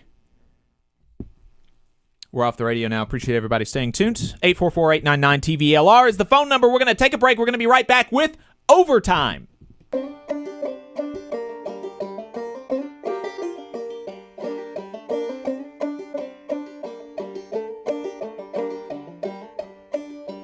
Come on, you poor workers, good news to you I'll tell, how the good old union has come in here to dwell.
This is Overtime, a production of the Valley Labor Report, the largest union talk radio and online news outfit in the South, coming to you from the heart of the Tennessee Valley in the Spice Radio studios in Huntsville, Alabama. We are run by working people and for working people in the South and all over the country. My name is Jacob Morrison. My co-host is Adam Keller. We appreciate you spending some time with us. If you'd like to call in, that phone number is 844-899-TVLR. That's 844-899-8857. We're going to go ahead and jump right into Boss Watch, because we didn't get to it in the first half of the program. So heading over to Florida, the U.S. Department of Labor has cited a Port St. Lucie tree service contractor for allegedly exposing workers to crushed-by hazards after an employee suffered fatal injuries while operating a wood chipper at a Boynton Beach worksite in January of 2025. Investigators with the department's Occupational Safety and Health Administration cited Carlton's Tree Service with a serious violation for the death. To address the violation, the employer will pay a whopping $16,550 in penalties and take actions to amend the hazards. Really gross.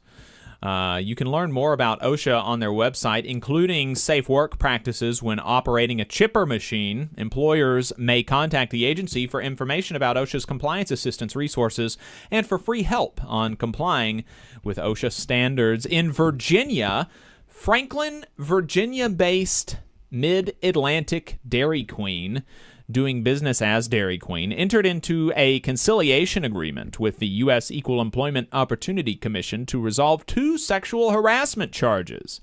The agreements resolve charges where the EEOC's investigation found reasonable cause to believe the company violated federal anti-discrimination law by allowing 2 former employees who worked at the company's Granby Street location in Norfolk and the Lansdowne location in Virginia Beach to sexually harass multiple female workers from approximately July 2022 to February 2023, including some who were teenagers at the time. The harassers repeatedly made inappropriate sexual comments and engaged in unwelcome physical contact. The investigation found that Mid-Atlantic Dairy Queen knew or should have known of the harassment and failed to take corrective action or remedial measures. This resolution serves as a reminder that employers must take prompt, appropriate action when they learn that sexual harassment has occurred in the workplace, said EEOC Norfolk Local Office Director Norberto Rosa Ramos. Mid-Atlantic Dairy Queen has committed to preventing and addressing sex discrimination, including training its decision makers to ensure adherence to applicable laws and regulations. The company's alleged conduct violated Title VII of the Civil Rights Act of 1964, which prohibits discrimination on the basis of sex, including sexual harassment. Following the EEOC's investigation of the charges, the parties engaged in the EEOC's pre-litigation conciliation process, resulting in settlements requiring Mid-Atlantic Dairy Queen to provide monetary relief totaling $100,000 for 2 employees who filed charges, as well as $45,000 for a group of 5 other female employees who experienced a sexually hostile work environment. The agreements also require the company to establish or update all written policies and procedures prohibiting discrimination on the basis of sex, prohibiting harassment, and prohibiting retaliation for complaining about, reporting, or otherwise opposing such discrimination. In addition, the employer agreed to conduct sexual harassment prevention training for leadership and employees to be monitored for compliance for 3 years and to post a workplace notice regarding the resolution of these matters and the laws enforced by the EEOC. Stuff like this is always a good reminder for folks that, we think about these jobs. We think about working at Dairy Queen, working at Sonic, working at McDonald's or a grocery store as, a child's job. And, in many cases, that's fine, and it works out all right. I worked at a restaurant. And, well, I was about to say I worked at a restaurant and it worked out fine for me. But, there was a lot of, crazy stuff that happened at the restaurant that I worked at, too. But in general, restaurants, fast food places, service industry has the highest rate of sexual harassment of any industry in the country. Like, there is no industry where more people, particularly women, there's no industry where more people are sexually harassed on the job than the service industry. And so we really should, we think about these jobs as jobs for teenagers to take during the summer. And that's one of the reasons that these jobs pay so little, is because we think of them as jobs for teenagers, even though most of the people who do these jobs are not, in fact, teenagers. They are adults. But we pay these people so little, despite the fact that they are, it's like actually a really hazardous job, because you have so many, because there's such a high incidence of sexual harassment. And we don't think of working at McDonald's as a hazardous job, even though, like, aside from the sexual harassment, just working with the oils and frying stuff, like the fries in the oil, like that can be a really hazardous job. And if you work in the kitchen of a restaurant for any amount of time, you are going to have permanent scars on your arms from accidents that happen, or from the oil jumping on you and burning you. I mean, if seriously, that's going to happen. If you work there for any amount of time, you're going to have permanent scarring, right? And we don't think about these jobs as hazardous jobs, but they're hazardous, like physically, they will injure you. And also, you face a higher likelihood of being sexually harassed than literally any other type of worker in the country. So, think about that before you send your 14-year-old daughter to work in places like this.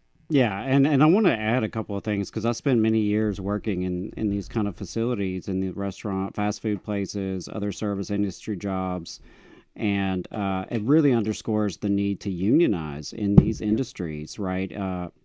Why can't these be good union jobs? Right. And if you have the collective power of a union in the workplace, that gives you another avenue to prevent and to address harassment when it occurs, right? Because just relying on the EEOC, especially this day and age, by yourself, right? Like, that's a really uphill battle.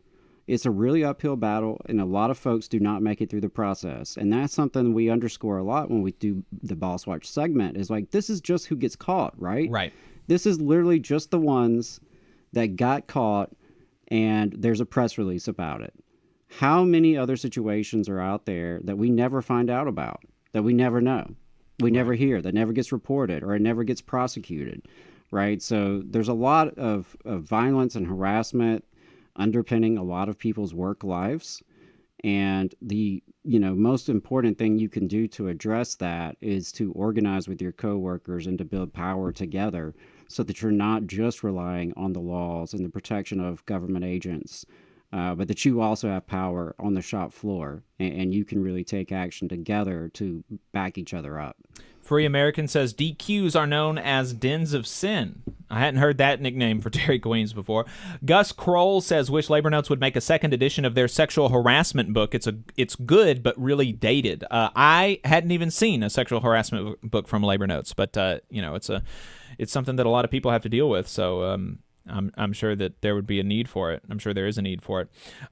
Quirky Geek Girl says, if it isn't from your boss, speaking about sexual harassment, presumably it comes from the customers. Yeah, absolutely. And you have that dynamic of, like, the customer's always right. And so, you're really incentivized, particularly if you're a woman, to just, like, take it in a lot of times. And I know, like, Union of Southern Service Workers has been organizing Waffle House workers. And one of the things that they have dealt with is a lot of violence occurring, like, in the Waffle Houses, in the parking lots, right? I mean, and it's a dangerous job. My Waffle House, actually, the one on Pratt, apparently is no longer 24 hours because of, like, how much violence was happening there. Wow.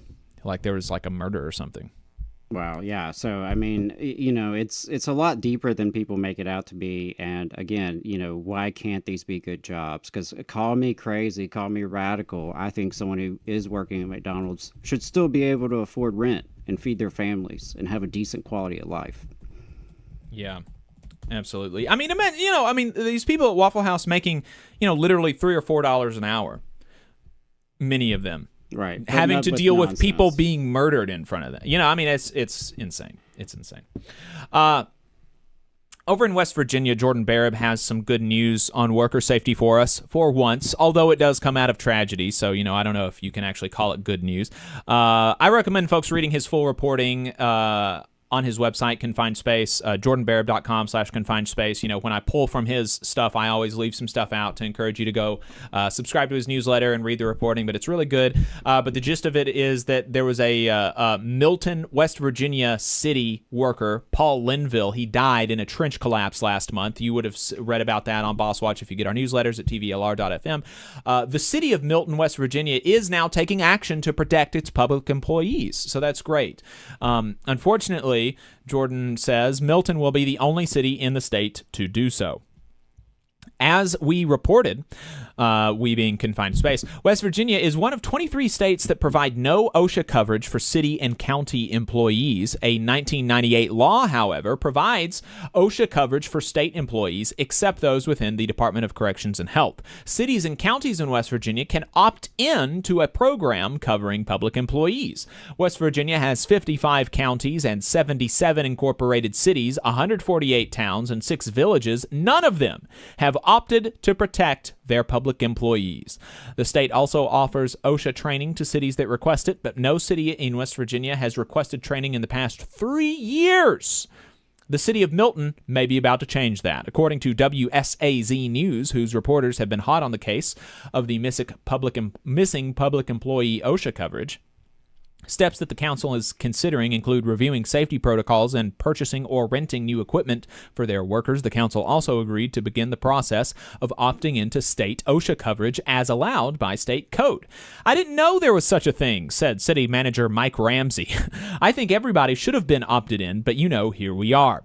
The city will also hold a hands-on OSHA training for the workers on September 30th and has plans to do a monthly training.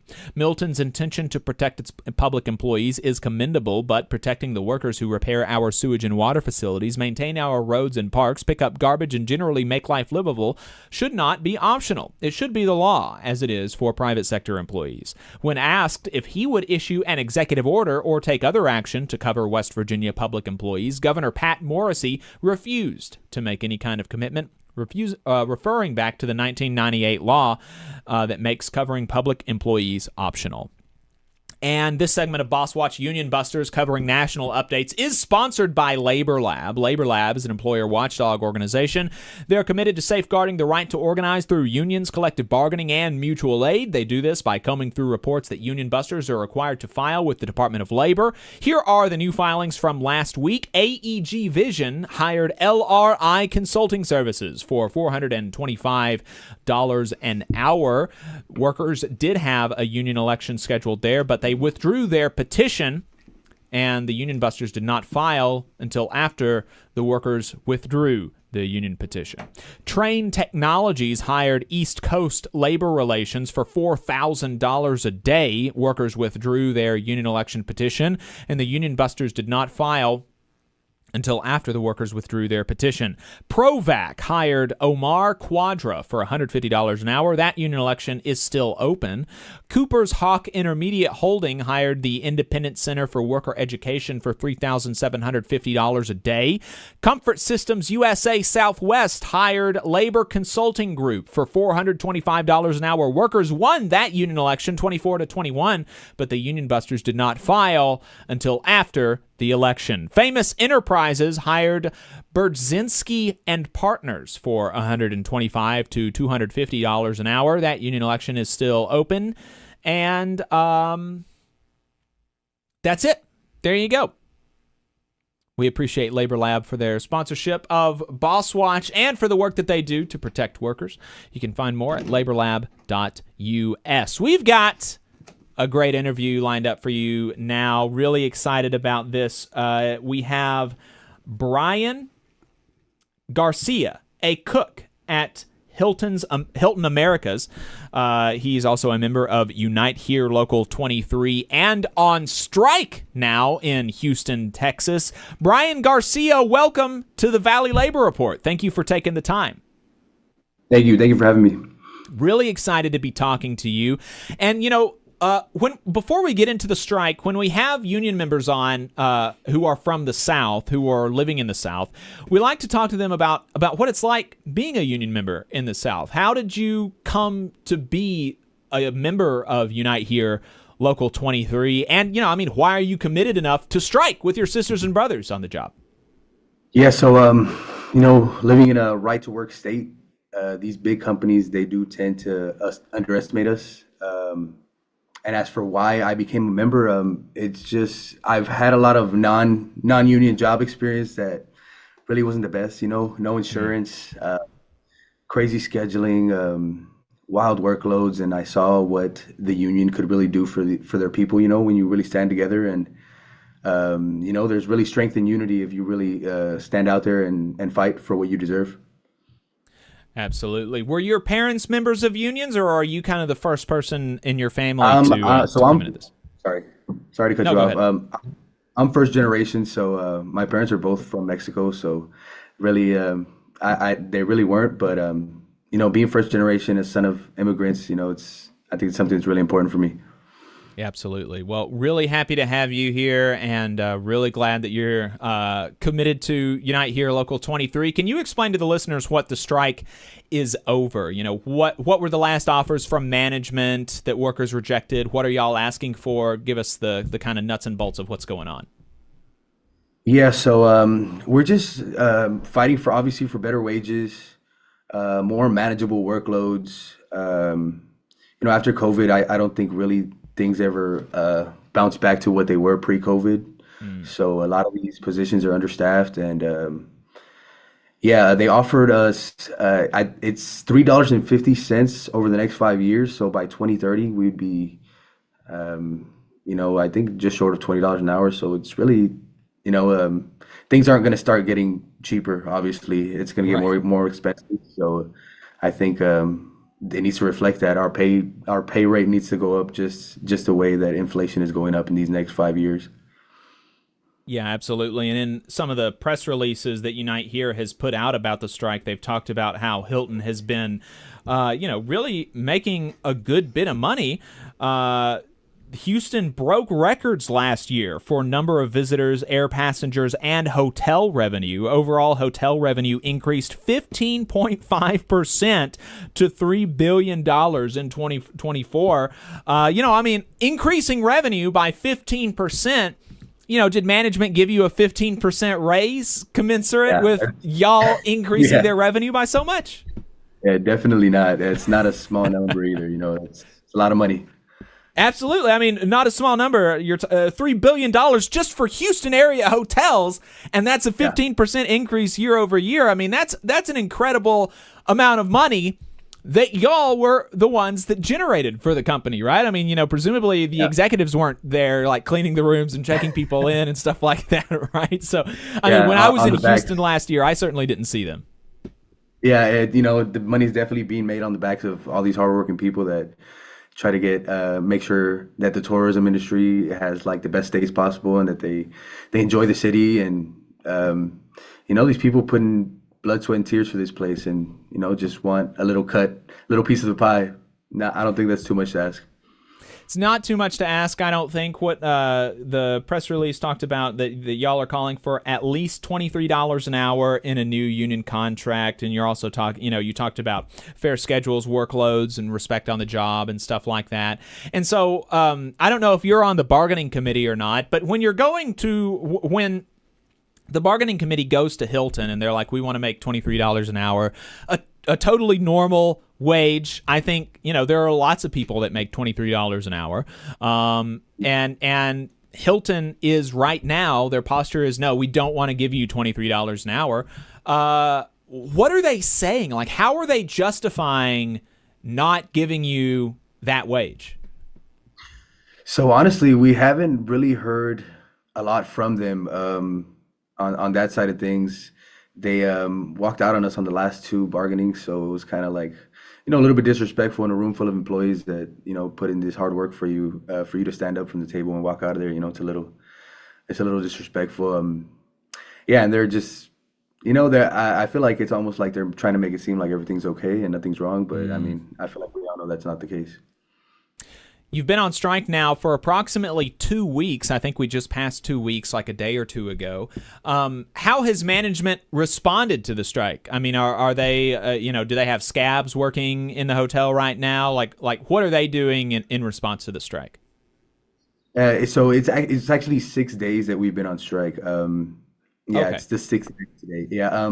So they were outside giving out snow cones to the people who stayed and scabbed, and tacos and feeding them, and it's almost like trying to put a band-aid over a 3-inch wound. It's like really like you're trying to pretend like everything's fine when it's really not. Yeah, absolutely. Sorry, and I was misreading the press release there. I saw something about 9 days, and that was released on September 1st. But it looks like y'all are going to maintain picket lines for 9 days, and you're going to end the strike on September 10th. So this is not an open-ended strike. Y'all are striking for 9 days, and then you're going to come back and hopefully be able to bargain in good faith. Get the company to bargain in good faith after they saw how this strike is going to affect their bottom line. What about the community? How are folks in Houston reacting to the strike? Yeah, so we've gotten a lot of support from city and state officials, allies, and other unions as well. The support has really been great, outstanding for real. Fantastic. Well, and what about the experience on the picket lines? How has that been for you as somebody who works at Hilton? Yeah, so a lot of the people that are out on the picket line, it's a big hotel. We have a lot of employees. There's a lot of people who I've never even, really talked to. And, I feel like there's definitely a sense of like a big bond that's forming with the people who are standing out there and fighting together. And there's really some power in that for sure. Absolutely. Well, brother, is there anything else that folks in our audience ought to know about the strike before we let you go? No, just... you can come out, support in any way you can. It really matters, not only for our hotel, but for the city of Houston and Texas as a whole. It's time for a change. All right. Brian Garcia, a worker at Hilton in Houston, a cook, and a member of Unite Here Local 23. Thank you so much for your time. Really appreciate it. Thank you for having me. Absolutely. Yeah, sending our solidarity down to Houston, wishing them a lot of luck, getting a great contract that they deserve after bringing in all that revenue. So, yeah, shout out Unite Here, Local 23. Yeah, absolutely. Really appreciate their support of the program, Unite Here. So let's see here. What do we want to get to? We're going to have Luis on in a moment to talk about the ICE raid in Savannah. That's going to be here in about 15 minutes.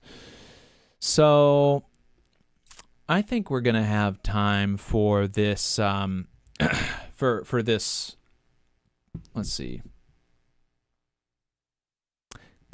Talk to us, actually. Can you talk to us about, Adam, recruiting without a contract? Lots of union members, particularly in the federal government, have had their union contracts ripped up by the Trump administration. And so they're really in a different world than they were only 6 months ago as it relates to, their rights on the job and what they can expect HR to respect. So when you're in an environment where you don't have a collective bargaining agreement that you can get enforced, how do you go about building union density? I know that you just talked to folks at NASA here in Huntsville about that. So I'm curious what some of the things that you shared with them are.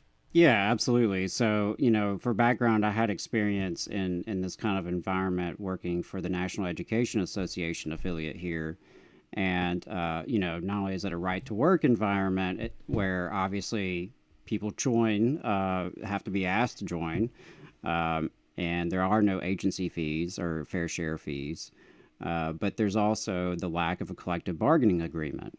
So there's a few things you could unpack there. Like, part of building union density and recruiting is that you demonstrate some value to the membership, right? You have to be able to produce wins.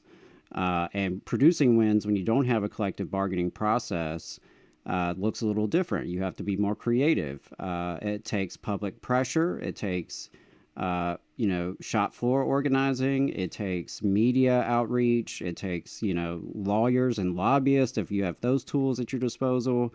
Different means of accomplishing the same goal of ultimately improving workers' lives, addressing workplace concerns, resolving issues in the workplace, that kind of thing. So that's most important, right?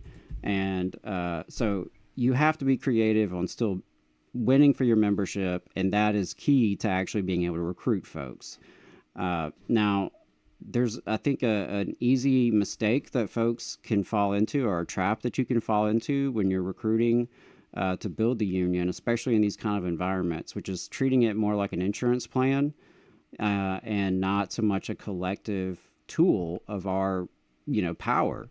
And so it's really tempting to go into the trap of selling it like insurance, like, oh, well, you never know what's going to happen. You may have to call us. You may need legal assistance. Your boss has insurance. Don't you need insurance? That kind of thing. Or, you have insurance for your car and your home. Why not your career? And all those are true. And it's all relevant, right? Like, you do have insurance for your car and your home. Why wouldn't you have some form of insurance for your career, where you spend most of your waking life? But it's easy to fall into that trap because that doesn't build your collective strength. It doesn't build membership engagement. It may get them to fill out the form and join and start paying dues, but you've got to do a lot more than that to really build power, which is ultimately, you need that power from the bottom up if you're going to be able to win for the members without a collective bargaining agreement. So, some of the things that I've been asking folks in these situations to consider is, first examine what is your current density.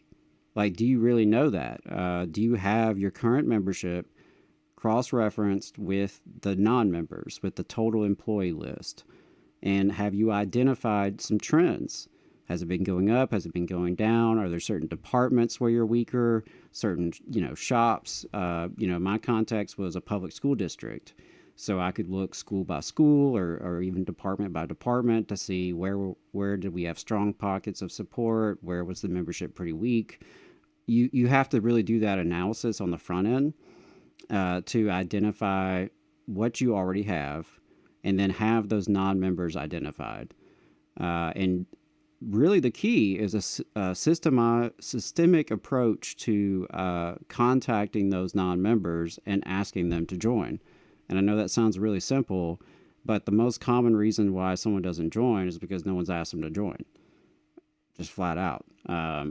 And so you have to make those opportunities for folks, and you have to make that outreach to folks. So you build your non-member list, and then you start mapping out where they are and who can make those contacts, what those contacts look like, and use various means and tools at your disposal. So that's something I would definitely encourage on the front end. Do that analysis, come up with your list of who your targeted non-members are, and then you can go deeper into it, right? You can look at those non-members and look at trends for that. You can look at some basic assessments. Some of those non-members are always going to be non-members. They're hostile for whatever reason, or they just can't be reached.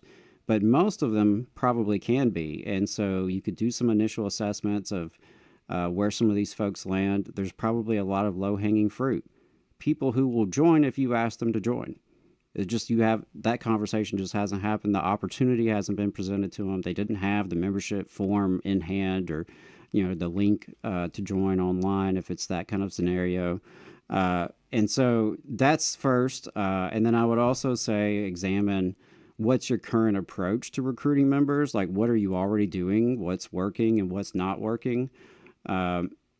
That's something that I've encountered when I've talked to union siblings from up north or out west in fair share states, is that they're not used to recruiting as much as we are here in right to work states, where you do have to really go out and beat the pavement to get every kind of membership you can in many of these industries. So, what's your current approach? And when you're recruiting currently, what are the reasons that workers are giving you for joining, right? What is resonating with folks already?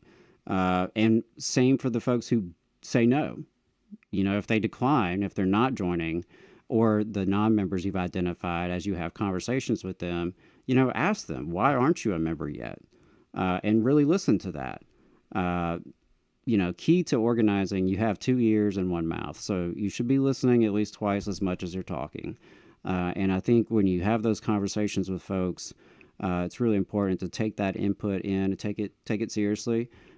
Maybe they have real misconceptions about the union that you have to dispel, but it's their reality that they're operating on at the moment, and that could be their rationale for not joining. So that's a couple of things that come to mind on the front end. Looking at, how do folks view the union currently? What percentage of non-members even know about the union? We've encountered some workplaces where there are workers who do not know there is a union in their workplace. Now, that seems kind of odd to me, but I'm also a union fanatic, right? Like, that's a piece of information I'm going to make it a point to find out with any job I ever have. But that's not the case for everyone, right? So think about that. Like, do all the employees actually know you exist? And if not, what are some of the ways you can make that happen? And so thinking through, like, those of you who are experiencing the loss of collective bargaining, right? You're used to having contracts and having a certain way of doing things and resolving issues, and now that's no longer really on the table. What kind of unique value can you still bring to the workers through their membership, right? And really develop that pitch on what kind of value do you still bring. I would say ultimately collective power is huge, is a huge part of that, but it's not just that. There's still protection and advocacy and discounts and benefits and all that kind of stuff that rolls into membership that you can lean on, depending on the person, depending on the conversation, and you should be comfortable using any which one of those that works, right? Not every approach is going to work with everyone. For some folks, the individual protection is what is going to resonate with them the most. But for other folks, it's going to be the strength in numbers concept. For other folks, you may have to get them to open up in a conversation over something really minor, like, hey, do you know we get Union Plus hotel and car rental discounts, right? And that's not glamorous. It's not the most important thing about what we do, but it could be a conversation starter. And you never know where that could lead. That could lead to a whole conversation about cost of living, which could turn into an organizing opportunity. So definitely, have those different tools in your toolbox for that, and get your answer down about the collective bargaining, because member or non-members and members both are going to ask you, what can you do for us now? Right? What can you do for us now? So hopefully you have a good answer for that. If not, then that's ultimately a huge priority of figuring out what value do you bring, how do you still protect and advocate for workers without a collective bargaining agreement. And it is possible.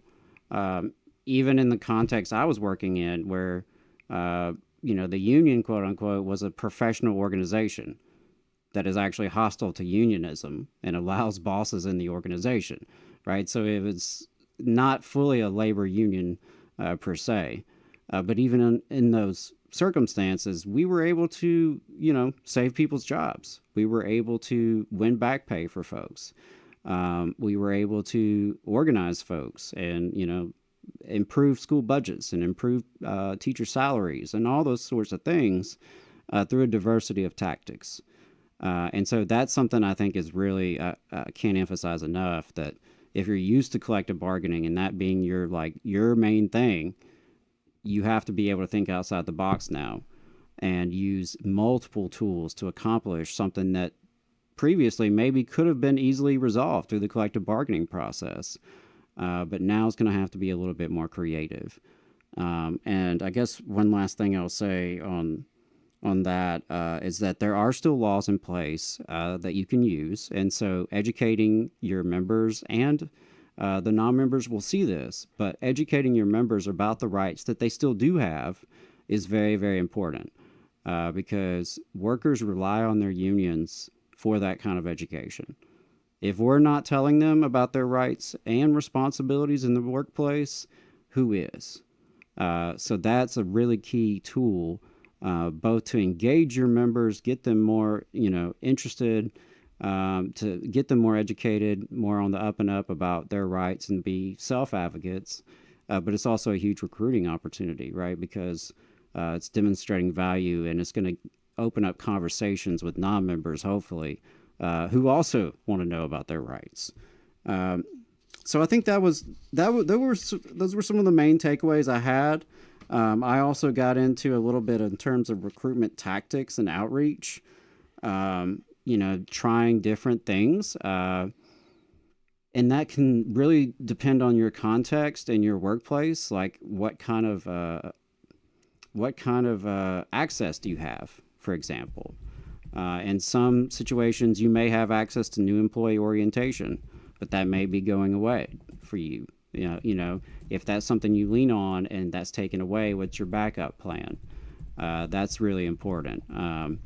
Because in my experience, when I was representing educators and recruiting educators, of course, new employee orientation was huge, but it wasn't guaranteed. So it really was on the whims of whatever person was superintendent at the time and whatever they thought about me at the time. So some years we got in, some years we didn't. And so you have to have a backup plan for that.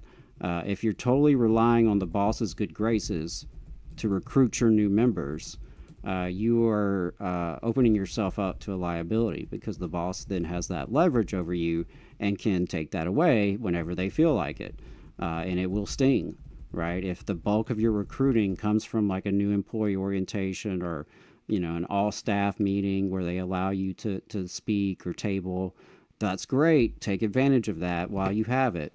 But just don't be so dependent on it that when the boss decides to take it away, when and if they decide to do so, that it really cuts you out and hurts your membership. So be creative with your tactics, but the most important thing is people don't join typically because they haven't been asked.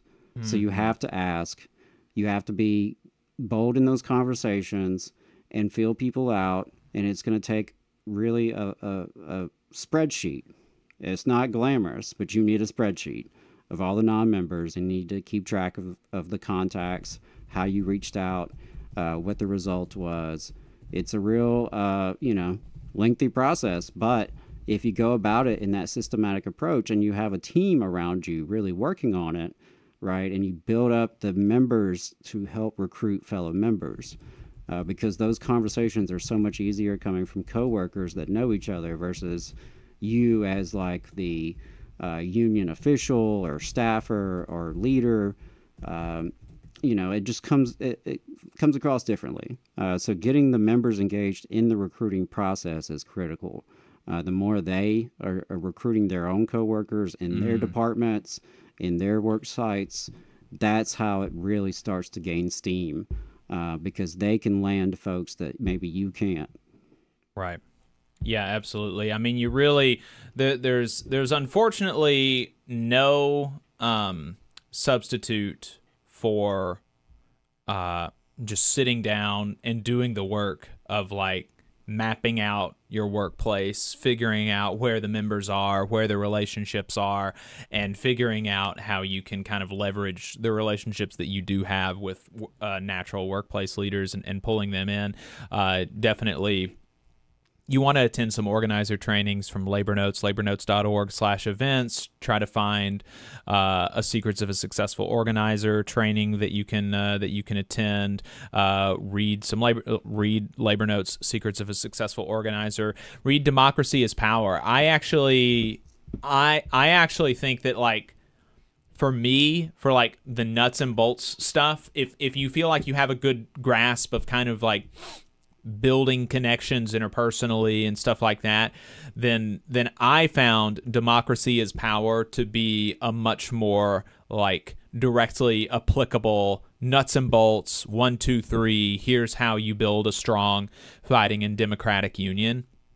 Particularly, the stuff about, especially if you're in a position of leadership or where you can influence leadership, the stuff in Democracy is Power about running effective meetings is a huge thing, right? Because if you have, if you've got a union and you're trying to recruit people, one of the first things, the obvious thing to invite people to do as a new union member is to come to the union meeting. And if they come to the union meeting and the union meeting sucks ass, it's boring as hell, and they're not talking about anything that's relevant to your life as a worker, then that's not going to like incentivize people to maintain their membership or to participate, to increase their level of participation in the union. You want a union meeting that is as engaging as it can be. You know, obviously you got to have some stuff that's like, oh, okay, we got to get through this. You got to get through the treasurer's report. You got to get through this and that and the other thing. But you know, you want it to be as engaging as it can be, and you want it to be a place where the issues that affect people are discussed, and where the union is talking about how to deal with these things and how to improve the lives of workers at the meetings. And so you want to make sure that the meetings are a place where it is interesting to, you know, where it's you want the meeting to be a place where it's interesting and engaging for folks to be at. So. Right, absolutely. Because that reputation of your local absolutely does impact your ability to recruit new members, right? I mean, if folks think that, you know, your union is if they've gone to a meeting and they got a really bad taste in their mouth, that's not going to help you retain them as a member, or, you know, help you in terms of what they say to other folks in the office or in the work site. So, yeah, that's really critical. You know, it should be impactful. Your meetings, and if you're asking for their time, try to make sure it's worth their time. Yeah, and feed people when you can. That I know that seems like a little thing, but it really goes a long way. Yep. All right. So we have in the Zoom now. He dropped out. I know that Luis was not going to get on video. So. Yeah, if he's here and he's not on video, then I think that we're good. Is he still in the Zoom? Hey, friends. Okay, yeah. Hi, Luis. Luis Robledo is a senior organizer for Jobs to Move America's Southern team, and he is right now in Georgia supporting response efforts, community response efforts to the recent ICE raid at a Hyundai facility in Savannah, Georgia.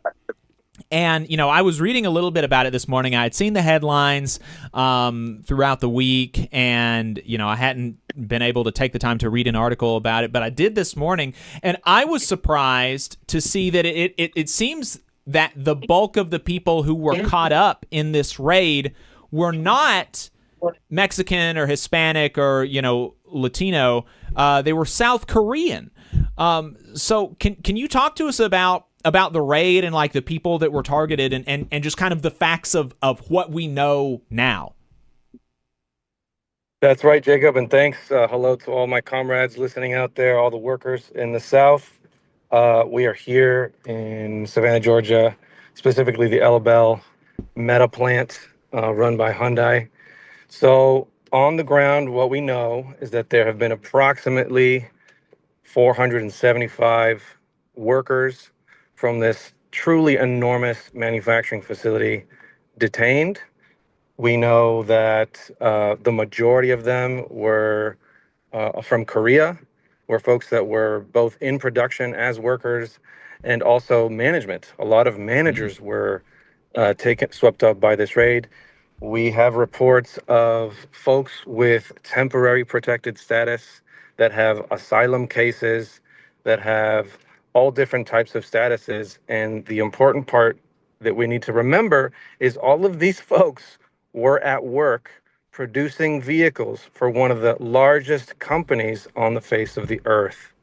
They are producing wealth, and they're producing products that is enriching an ever-growing ruling class in the United States. So this comes at the heels of a very large meeting between the Korean government and the current administration. And we know that when these types of raids happen, they're connected to everything that's going on in the world, and they're directly connected to the material conditions of our community. So folks here are definitely truly shocked by these raids. Families have gone without their loved ones.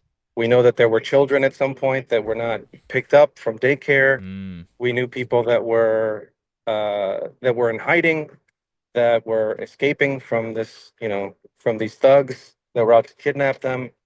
And it's really created a sense of sadness from the people of Savannah.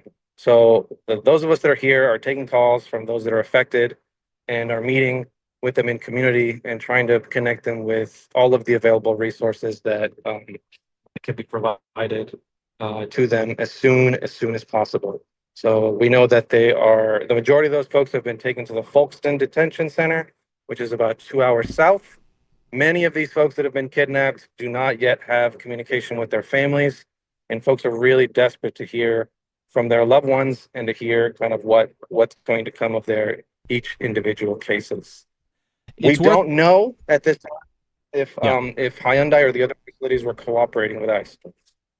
It's worth pointing out that even though we're in the very, very early stages of like stuff coming out, understanding, the fog of war clearing, understanding the facts on the ground, even though we're in the very early stage of this, Stephen Schrank, a special agent in charge of Homeland Security investigations for Georgia, is reported by the New York Times as having admitted that there were U.S. citizens and lawful permanent residents who were among the people kidnapped, and that, at least the ones that he knows of that were U.S. citizens and lawful permanent residents have been released. Who knows how many of the ones that remain in custody are U.S. citizens and lawful permanent residents.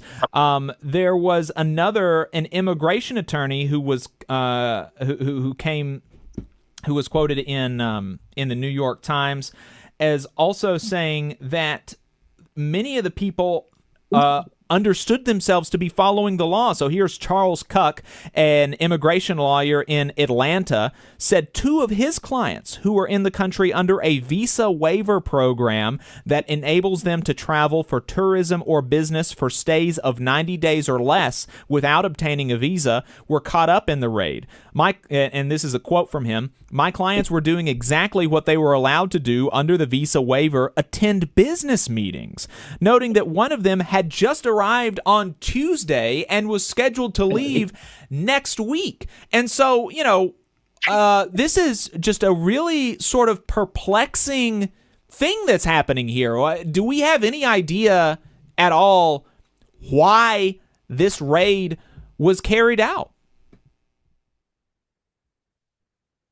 That we know of, the Immigrations and Customs Enforcement says they're claiming that they're here to protect public safety. The existing warrant names a few individuals that they were looking for, as well as investigating some sort of illicit activity. That warrant is made public and available, and what you'll notice from the warrant is that it does not say that they have a warrant to search the entire premises and to detain people that are either undocumented or mixed status or just folks that are working in a factory producing American goods.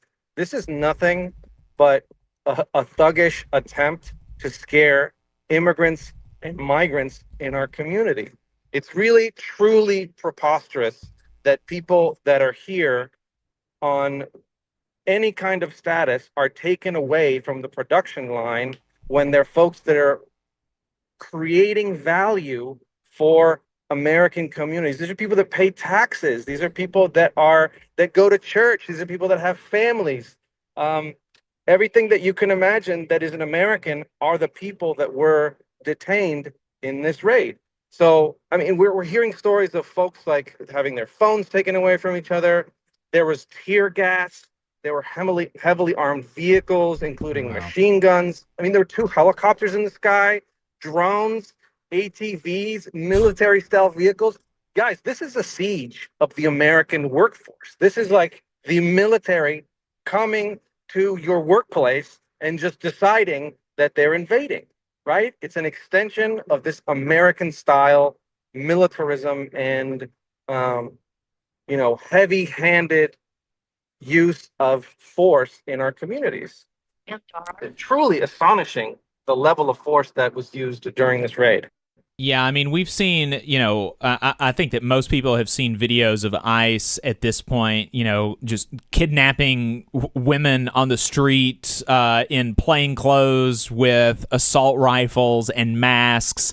I mean, it's really got to be if you have any sort of pride, I'm gonna, maybe there's a little bit of like toxic masculinity here coming from me, but like, if you have any sort of pride as a man, these people must be embarrassed of like going up and kidnapping, just the not talking about the raid that happened last week in Georgia, but just the general prospect of like kidnapping women and grandmothers while you're masked up and have, armed to the teeth and have bulletproof vests on. I mean, it's got to be like sort of emasculating to do that. I mean, I couldn't imagine. Yeah, truly, I think these folks that are in ICE, that are working for Immigrations and Customs Enforcement, that are working for Border Patrol, that are in this cash grab to get all these bonuses to round up my community and the people that are just here to make a living and provide for their families. Those are class traitors. Those people betray our community and betray the oath that they took the United States to protect and serve. That's not protecting and serving when you're kidnapping people that are making the fog lights or that are making, the chassis to build your car. No one in America is in danger from production line workers at these mega factories. It's not real. It's all invented. And so it's our duty to remember that the human cost on our families and on the community is so incredibly high, while ICE and the people that run the government continue to fund these operations at the for-profit prison industrial complex, Core Civic, and Geo Group that are being funded into the billions and billions of dollars. We know Alabama is losing its health care. Georgia's losing its health care. Florida's losing its health care. Our rights are being trampled on, and all that money that we have for benefits to make our communities better is going into terror operations, right? So that we can have some kind of public show of force that the government is somehow protecting us from a threat that doesn't exist. Yeah, there was this let's see, there was just speaking of like the really fascistic nature of some of these folks who are going to be taking this offer to work at ICE. There was a former MMA fighter, Aaron Ely, 36, who once fought under the ring name The Cyborg. He was at the Washington Post found him at a U.S. Immigration and Customs Enforcement Expo last week, and he was quoted in the Washington Post as saying, "I keep seeing these memes where Indians are bragging about taking our tech jobs, so I said, oh yeah, well, I'm going to work with these guys that are going to arrest you, slam your face on the pavement, and send you home." And like, so these are the folks that are like working for ICE at this point. If there was ever a point where there were people who worked at ICE who were like normal and just like, oh, I just respect the law and I want people to follow the law. I mean, those folks are gone, right? So, and so one of the things that was going around that I saw in the immediate aftermath of this, as I think most people, at least, I thought that this was kind of a normal immigration raid, maybe along the lines of what we saw in Mississippi in like 2019, where they were just targeting, production workers and harassing Hispanic production workers. And so one of my questions was going to be, are Hyundai managers and executives among those that we can expect to see legal repercussions, because that almost never happens. But in this case, are we, do we have reason to believe that like that the administration is for some reason actually targeting Hyundai executives because of some scheme that they think Hyundai has? In my lifetime, I have never seen a boss go to jail for abusing workers at a factory. So I have no expectation to trust the federal government to do right by American and migrant workers. I know for a fact that this is all manufactured. This is all fake to draw a straw man and pit migrants against each other so that workers are divided. It's a division tactic as old as time.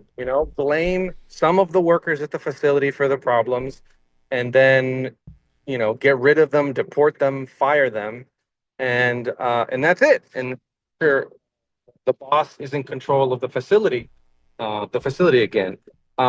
In this case, we even saw middle managers with H-2B visas, folks that, might have paid money from an agency to come here. We've seen people with all sorts of immigration status from Korea and that are Spanish speaking that have had contact with ICE that they didn't have to have contact with in the first place. It truly is like mind-boggling that they would go to this lengths just to meet a quota of people that they're supposed to detain.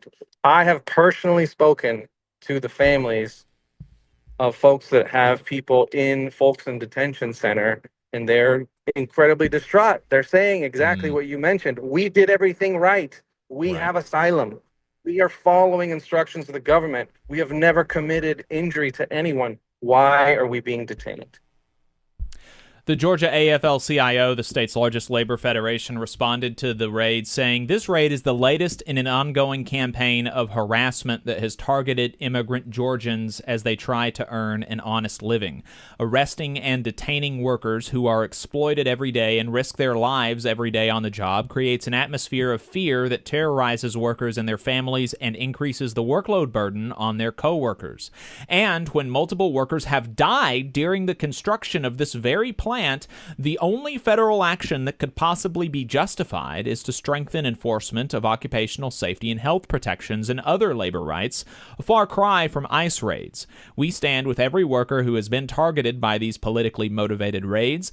Our movement will do everything we can to support all working families. That's what solidarity looks like. It cannot be broken. Workers in our state will not be pitted against each other." That's again from the Georgia AFL-CIO president, Yvonne Brooks. Have we seen any other response from the unions that you've been able to see? Yes. There have been some calls from some of sister unions in the area, but I have to tell you the truth. I think the response is still lacking. I want to call in all the brothers and sisters that are in a union, that are members of a fraternity of people that seek to defend the rights of workers and their own rights, to really start calling this out, calling this for what it is. It's an attack on the working class. It's an attack on our jobs, and it's an attack on the American way of life. The claim that was made by which the search warrant and the purpose of the investigation was purportedly by the government to protect workers because they were, quote, exploited or underpaid, or there were injuries, what have you. Well, the response to an injury, the response to poor working conditions, the response to slave wages, the response to these types of abuses is not an ICE raid. Right. It's a union. Right. Right? It's a union, and it's protections, and it's accountability, and it's putting bosses in prison when people die at factories. That's the response. But instead, you have these absurd militaristic shows of force in order to capture a few working class people in order to pit us against each other. It truly is baffling, the situation that we find ourselves in. Yeah, I mean, you have this, the right-wing nativist sort of stuff about immigration, and they've got this whole Rube Goldberg mechanism where they say, oh, well, if we inflict some amount of pain on immigrants and get them out of here or whatever, we do this, that, and the third, then maybe, the market will increase wages for native-born workers, and then maybe native-born workers will have a little bit more bargaining power and blah, blah, blah, blah, blah. And it's like, if you're actually concerned about wages, if you're actually concerned about safety and ending exploitation, you can just kind of do away with the whole Rube Goldberg stuff about like harassing immigrants to bring up native born workers' wages. You can just raise the minimum wage. You can just institute prevailing wages on construction and manufacturing projects. You can just increase safety protections. You can just increase, there's so many things that you can do to just you say that you want people who work in Georgia to make higher wages. Just do a law about it. Instead of it's just so frustrating to me to see people that I think there are some people that earnestly fall for this, and they think that the Rube Goldberg thing is the only way that you can increase wages for native-born Americans. And it's like you could just do like a straight line thing. And then the great thing about that is that you don't have to throw other people in cages to accomplish the goal of raising wages. I mean, it's really a win-win sort of thing. And it's frustrating to see, some earnest people fall for this stuff, and then obviously some less than earnest people, using the wages as a justification to harass brown people, which is, what a lot of the Stephen Miller types are doing. And I guess this is really about pitting immigrants against each other and convincing people that they don't belong and that they're not American and that there's not a place for them in the wealthiest country in the history of humankind. There is enough resources ad infinitum in the U.S. for everybody, and there's jobs enough for everybody. But it truly is these fascistic, oligarchic, massive corporations that are working with the government to, subjugate us in every conceivable way, and then convince us that we're the problem to begin with. Mm-hmm. Right. Well, Luis Robledo, senior organizer for Jobs to Move America's Southern team. What's next? So right now we are on the ground with Migrant Equity Southeast. They are the local organization replying to this humanitarian disaster. And I would encourage your listeners and encourage the unions and anyone out there that has love and support for working people and migrant people to donate to the fundraiser, so that we can provide legal services, food, and any other type of support to families that have been affected by this kidnapping.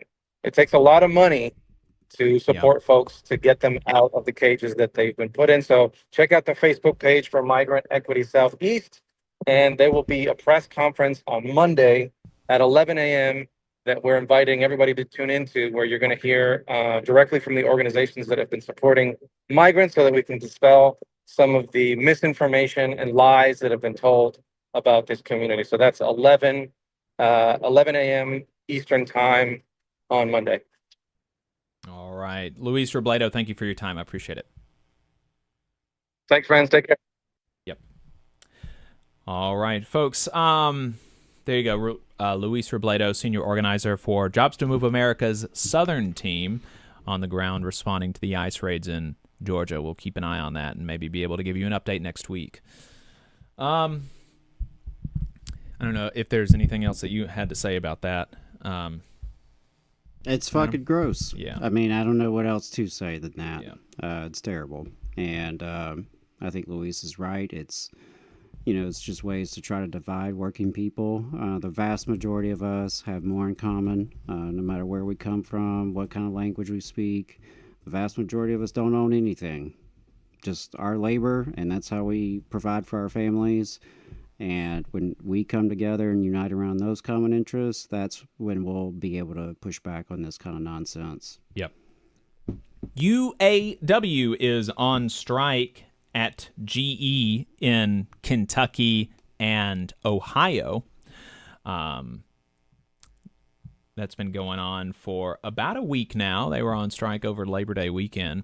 They've got some strike updates on their website that I'll share with you. They talked about and so one of the okay. We got a caller on the line, so let's go ahead and take this caller, because once we get into this, that'll probably be the last thing that we do. So let's go ahead and bring the caller on the line. I'm not in there, so I don't see the area code. 714 area code. What's your name? Where are you calling from? Comrades, buenos dias, buenas tardes, revolutionary greetings. This is Comrade Jose Francisco Negrete, from Teamster Local 952, rank and file, also part of Teamster Mobilize, part of Labor for Palestine, LA, OCIE, part of the boycott, Home Depot boycott coalition. Sometimes it's a tongue twister. Just listening to Comrade Luis speak, he said that he was talking about how he finds it astonishing of what happened in Georgia. Mm-hmm. People got to wake up. LA was the test ground for what this administration wants to do with the highly militarized occupation, whether it's in D.C., supposedly it's going to go to Chicago. They're fencing up the federal building as they have in the detention center in downtown LA, because we have some strong comrades out here that are out there 24/7, 7 days a week, protesting that detention center and those illegal kidnappings that's been happening in the streets, whether if it's in Los Angeles, Orange County, the Inland Empire, San Bernardino, Oxnard. We've seen this. Labor needs to wake the fuck up. I don't give a fuck if you're an AFL-CIO, SEIU, the Teamsters, UAW. We need to wake up. This isn't an attack on labor. Well, I don't care if these workers are undocumented or not. They're part of the working class, and we need to understand that. And we need to start waking up, because if they could go after them, who's to say they can't go after us? We know the NLRB right now is handcuffed. They can't do shit. They cannot do nothing. So if we don't act now, this is going to be they're going to go into any community. Right now, you could tell what happened in Georgia. 400 workers out there in the Hyundai industry and the cannabis plant. I think it was in the Oxnard when they did that raid. But then the community stood up. It's time that communities of good conscience stands up to this administration, because this is not right. And the falsehood that if we take these undocumented workers out of jobs, out of the economy, that corporations are going to hire Americans and pay a living wage, that is false. That oh my God, what are we thinking about? I hear my general president on the free press. Yeah. That's a whole different story for a whole different day. But we need to start waking up. All of us need to start waking up. I don't care if you're in the South. I don't care if you're in the Northeast. I don't care if you're in the Rust Belt states. I don't care if you're in Oklahoma, Missouri, the Pacific Northwest. We need to start waking up. We need to start waking up. Thank you, comrades, for having Comrade Lewis on and discussing what happened over there and Hyundai. But this is going to be the norm in 4 years. We cannot normalize this and just say, oh, it's not me, because eventually it might be you. Right. It might be me. So we need to wake the fuck up. Thank you so much, and I hope comrades have a great weekend. Yep. Thanks, Jose. Appreciate it. Totally agree. All right. We're going to give you some updates on the GE strike by the UAW in Kentucky and Ohio. We talked to you about it last week, how workers are striking in particular because the company wants to significantly increase their healthcare premiums.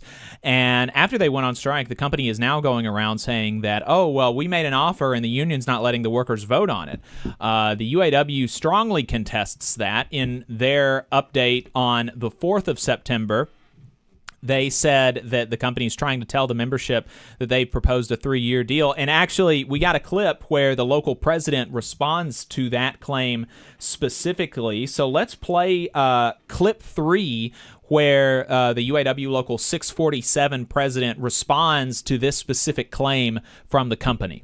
Hey guys, Brian Strunk here, Local 647 president. I just got home from a long day out there on the strike line and talking to people. But I wanted to directly address something that's very important. The company right now is under a lot of pressure from our strike. Public opinion is with us. The company is under pressure from the media. We have a lot of politicians on our side, and they understand what we are fighting for. So the company is resorting to mistruths. The company says they gave the union a final offer to vote on. That is 100% untrue, not even close to being the truth. So to clear things up, the company never put a deal on the table for us to vote on, period. There was nothing to vote on. The union was decided to put together a deal and presented it to the company at the table, which we have shared to our membership. We put it out there so you guys can see it. We communicated to the company that we expected them to counter that proposal. And we would try to come to a deal. We were trying to bargain in good faith. So instead, the company waited the night of our expiration to about 9:30. They walked back into the room and they simply said, the company has no counter. Have a good evening. And the company never passed a full final offer at all. They just left the room. So that is one reason why the Facebook Live event kept getting delayed over and over again, because even after the company just recklessly left the room and left us sitting there, we were continually trying to bargain in good faith, trying to get a deal for our membership. But the company just refused to give us any sort of counter whatsoever and never gave us anything to vote on, nothing to bring back to you guys. So there you go. They released another update yesterday on the 5th of September, saying, today we had a small table meeting with the company and agreed on some ground rules around getting back to the table. The company at first made it seem like we would resume bargaining tomorrow, that is Saturday the 6th of September. We have made it clear, the union, that we are willing to meet at any time, any day, and we're willing to sit at the table now. The company came back to us and informed us that they are not able to meet this weekend, but are fully committed to resume bargaining this upcoming Tuesday. We understand that the company is demanding that the IAM return to work next week. It sounds like the machinists union was respecting the picket line, which is really cool. IAM leadership must meet the obligations of their contract and return to work. The gratitude we have for our brothers and sisters in the IAM must not be understated. Honoring our picket line as long as they legally could is what solidarity looks like. Thank you. Your committee is working to get a deal to bring back to the membership. And that's the last strike update that the UAW local posted on their website. Sean Fain went on CNBC to talk about the strike, and he really did a great job, I think. And so we've got this clip of him on CNBC talking about the strike. Let's play clip 2. Today is day 8 of a strike involving more than 600 United Auto Worker employees at GE Aerospace facilities in Ohio. In a statement to Squawk Box, a GE Aerospace spokesman said that the company is proud of the offer that it gave to employees and, in its words, are disappointed that the Detroit-based UAW leaders have decided to strike before our employees have had an opportunity to vote. We remain focused on serving our customers through our detailed contingency plans that ensure continued operations with the highest level of safety and quality. Joining Just us to pause on that for a second, you know, they mentioned the UAW wasn't allowing the workers to vote on the contract. We just heard the local president respond directly to that lie, so we can continue. Now is United Auto Workers President Sean Fain. And Sean, in the lead up to this, we said that you have said that GE Aerospace is the epitome of everything that's wrong with this country. Do you want to explain? By the way, welcome. Thanks for being here. Hey, thanks for having me. It's good to be here again. And look, you know, what GE is doing is financially reckless not to settle this strike. And I'll go a little bit more into detail if you'll give me a minute. But to say that they're proud of a deal like this or their offer on the table, you know, all of the union's proposals combined would cost about $75 million for a 5-year deal. You know, let's talk numbers here. GE made $17 billion in profits over the last 3 years. And in 2020, from 2022 to 2024, our deal would be less than 1% of their 2024 profits alone. And, wow. Workers, I want to be clear about this. Let's just pause that for a second and just let that sink in. If the company gave the union every single thing that they were asking for, everything that they're asking for at this point, it would cost 1% of 1 year's profits. And remember, everything that the union is asking for, all of the increased wages and benefits and everything like that, that is over the course of a 4-year contract. Okay, so the union is asking for the equivalent of 1% of 1 year's profits by GE Aerospace, and GE Aerospace is refusing to honor their workers with that investment. Really, folks need to let that sink in. Let's continue. To be millionaires. All they're asking for is their fair share of the profits that their work generates. And you talk about $17 billion in profit. Of that $17 billion, they paid out over that same time frame $16.3 billion to shareholders in dividends and buybacks. They $2.2 billion in this first quarter alone this year. And just pause it just for a second again. $2.2 billion in stock buybacks and dividends in 3 months. And they're asking for $75 million over 4 years. They dropped $2.2 billion on people who owned part of the company in 3 months. And the workers are asking for 75. I mean, the more that I ingest this information, the more that I'm like, wow, they should ask for more, it sounds like. I mean, I don't know exactly, maybe it's like a relatively small unit of GE Aerospace, potentially, and maybe that's why. But still, that's just an insane thing to think about. $75 million is a fraction of how much money this company has given to shareholders just in the last 3 months. Let's continue. Got a 985% increase to $89 million. Now, workers want to know one thing. They want to know. Yeah, let's pause there for a second.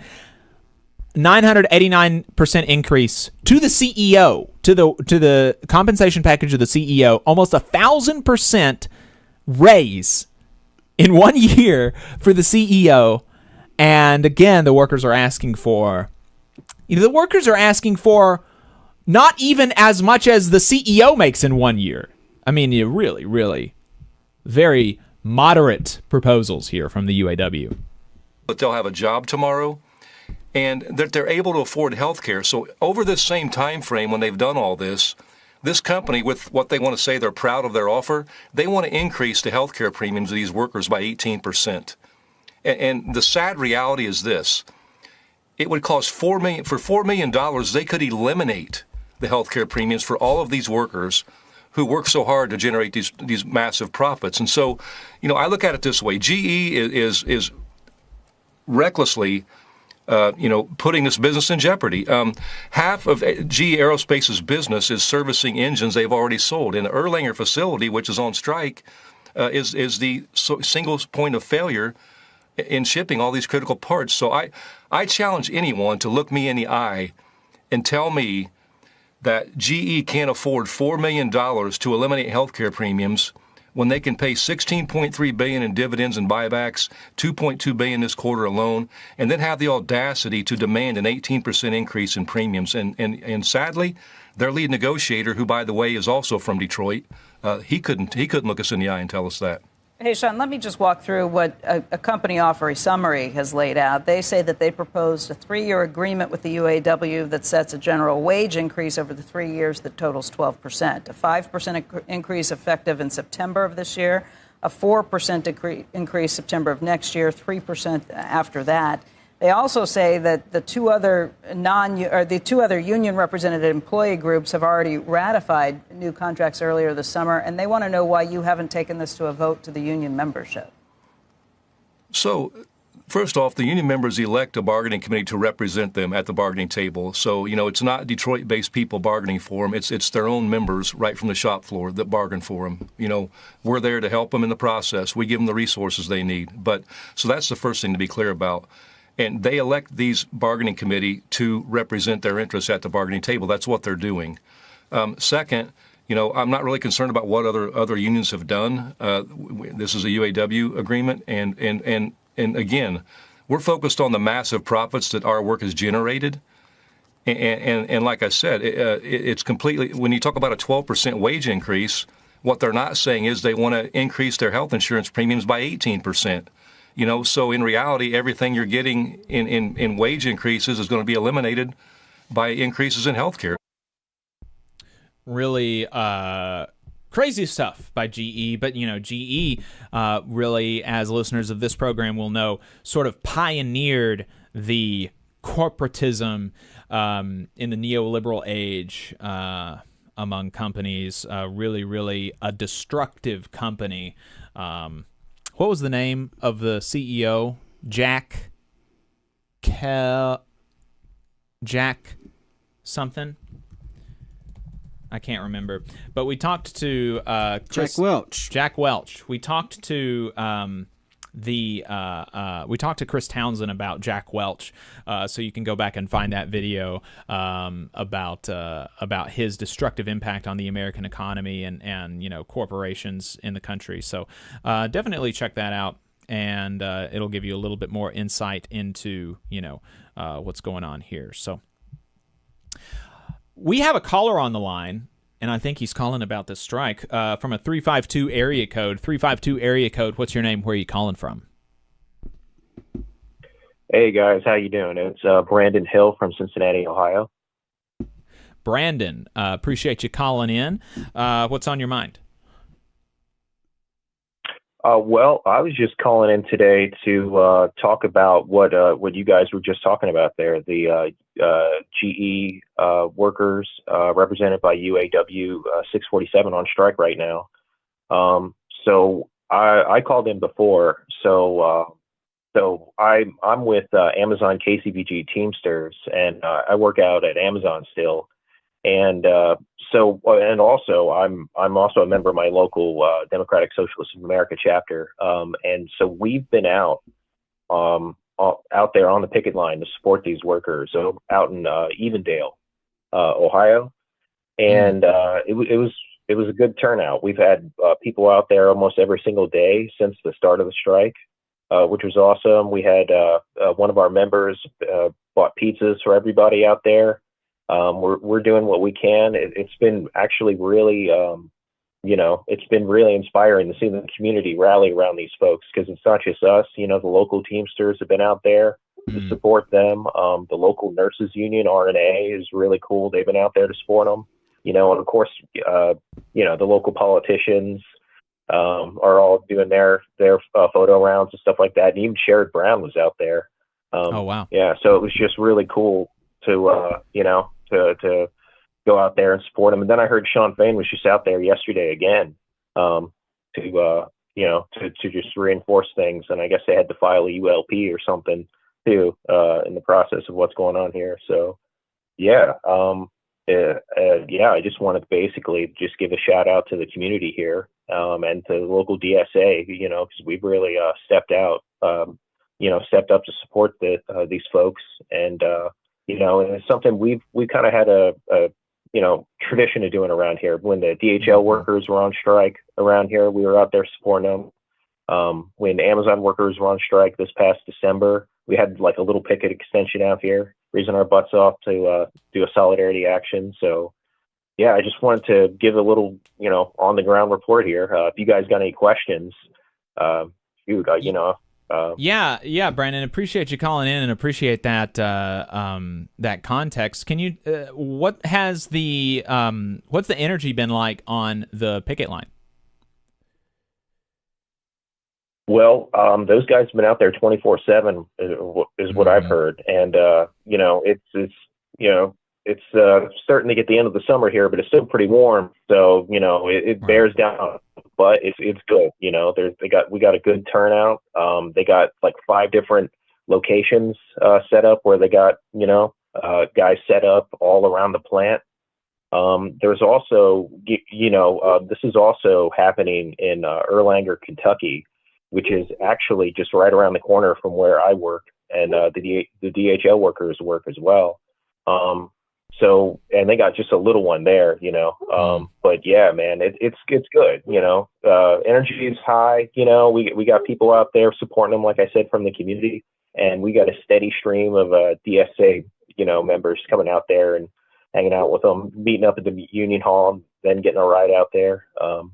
Yeah, so it was just really, really cool. And I just want to say I was lucky enough to be at the initial rally that they had at our local Hard Rock Casino, where Sean Fain came out and sort of, gave a really great speech, and a lot of the workers, the GE workers themselves testified to, their experience working there, and some of those guys were saying that they've been, long-term members of the company, like 10 plus years, 13, 14 years, and they're seeing something like 3 or 4 sick days a year. So it's just absolutely absurd.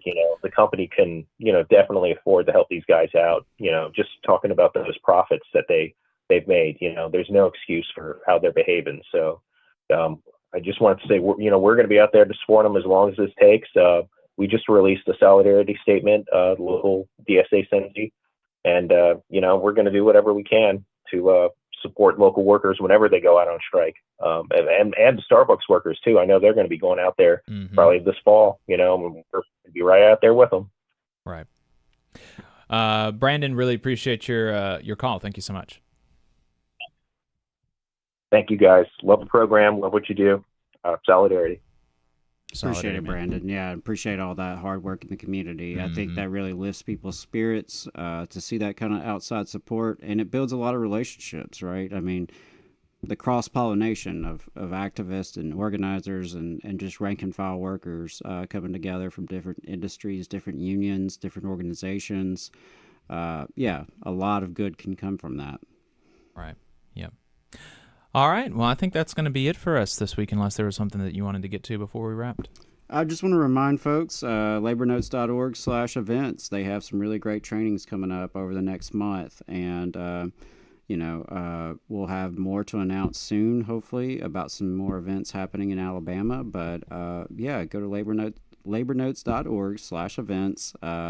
Definitely check out the Secrets of a Successful Organizer series starting on September 8th. So that is a must attend if you've never gone through that training before. Highly recommend it. And yeah, I just want to thank everyone for tuning in today. Appreciate all your support. We heard a lot of stories today that you often don't hear in mainstream media. So we really appreciate all that y'all do to engage and like and share and donate. It makes a difference, and we really appreciate it. That'll be it for us this week then. We'll see you next week.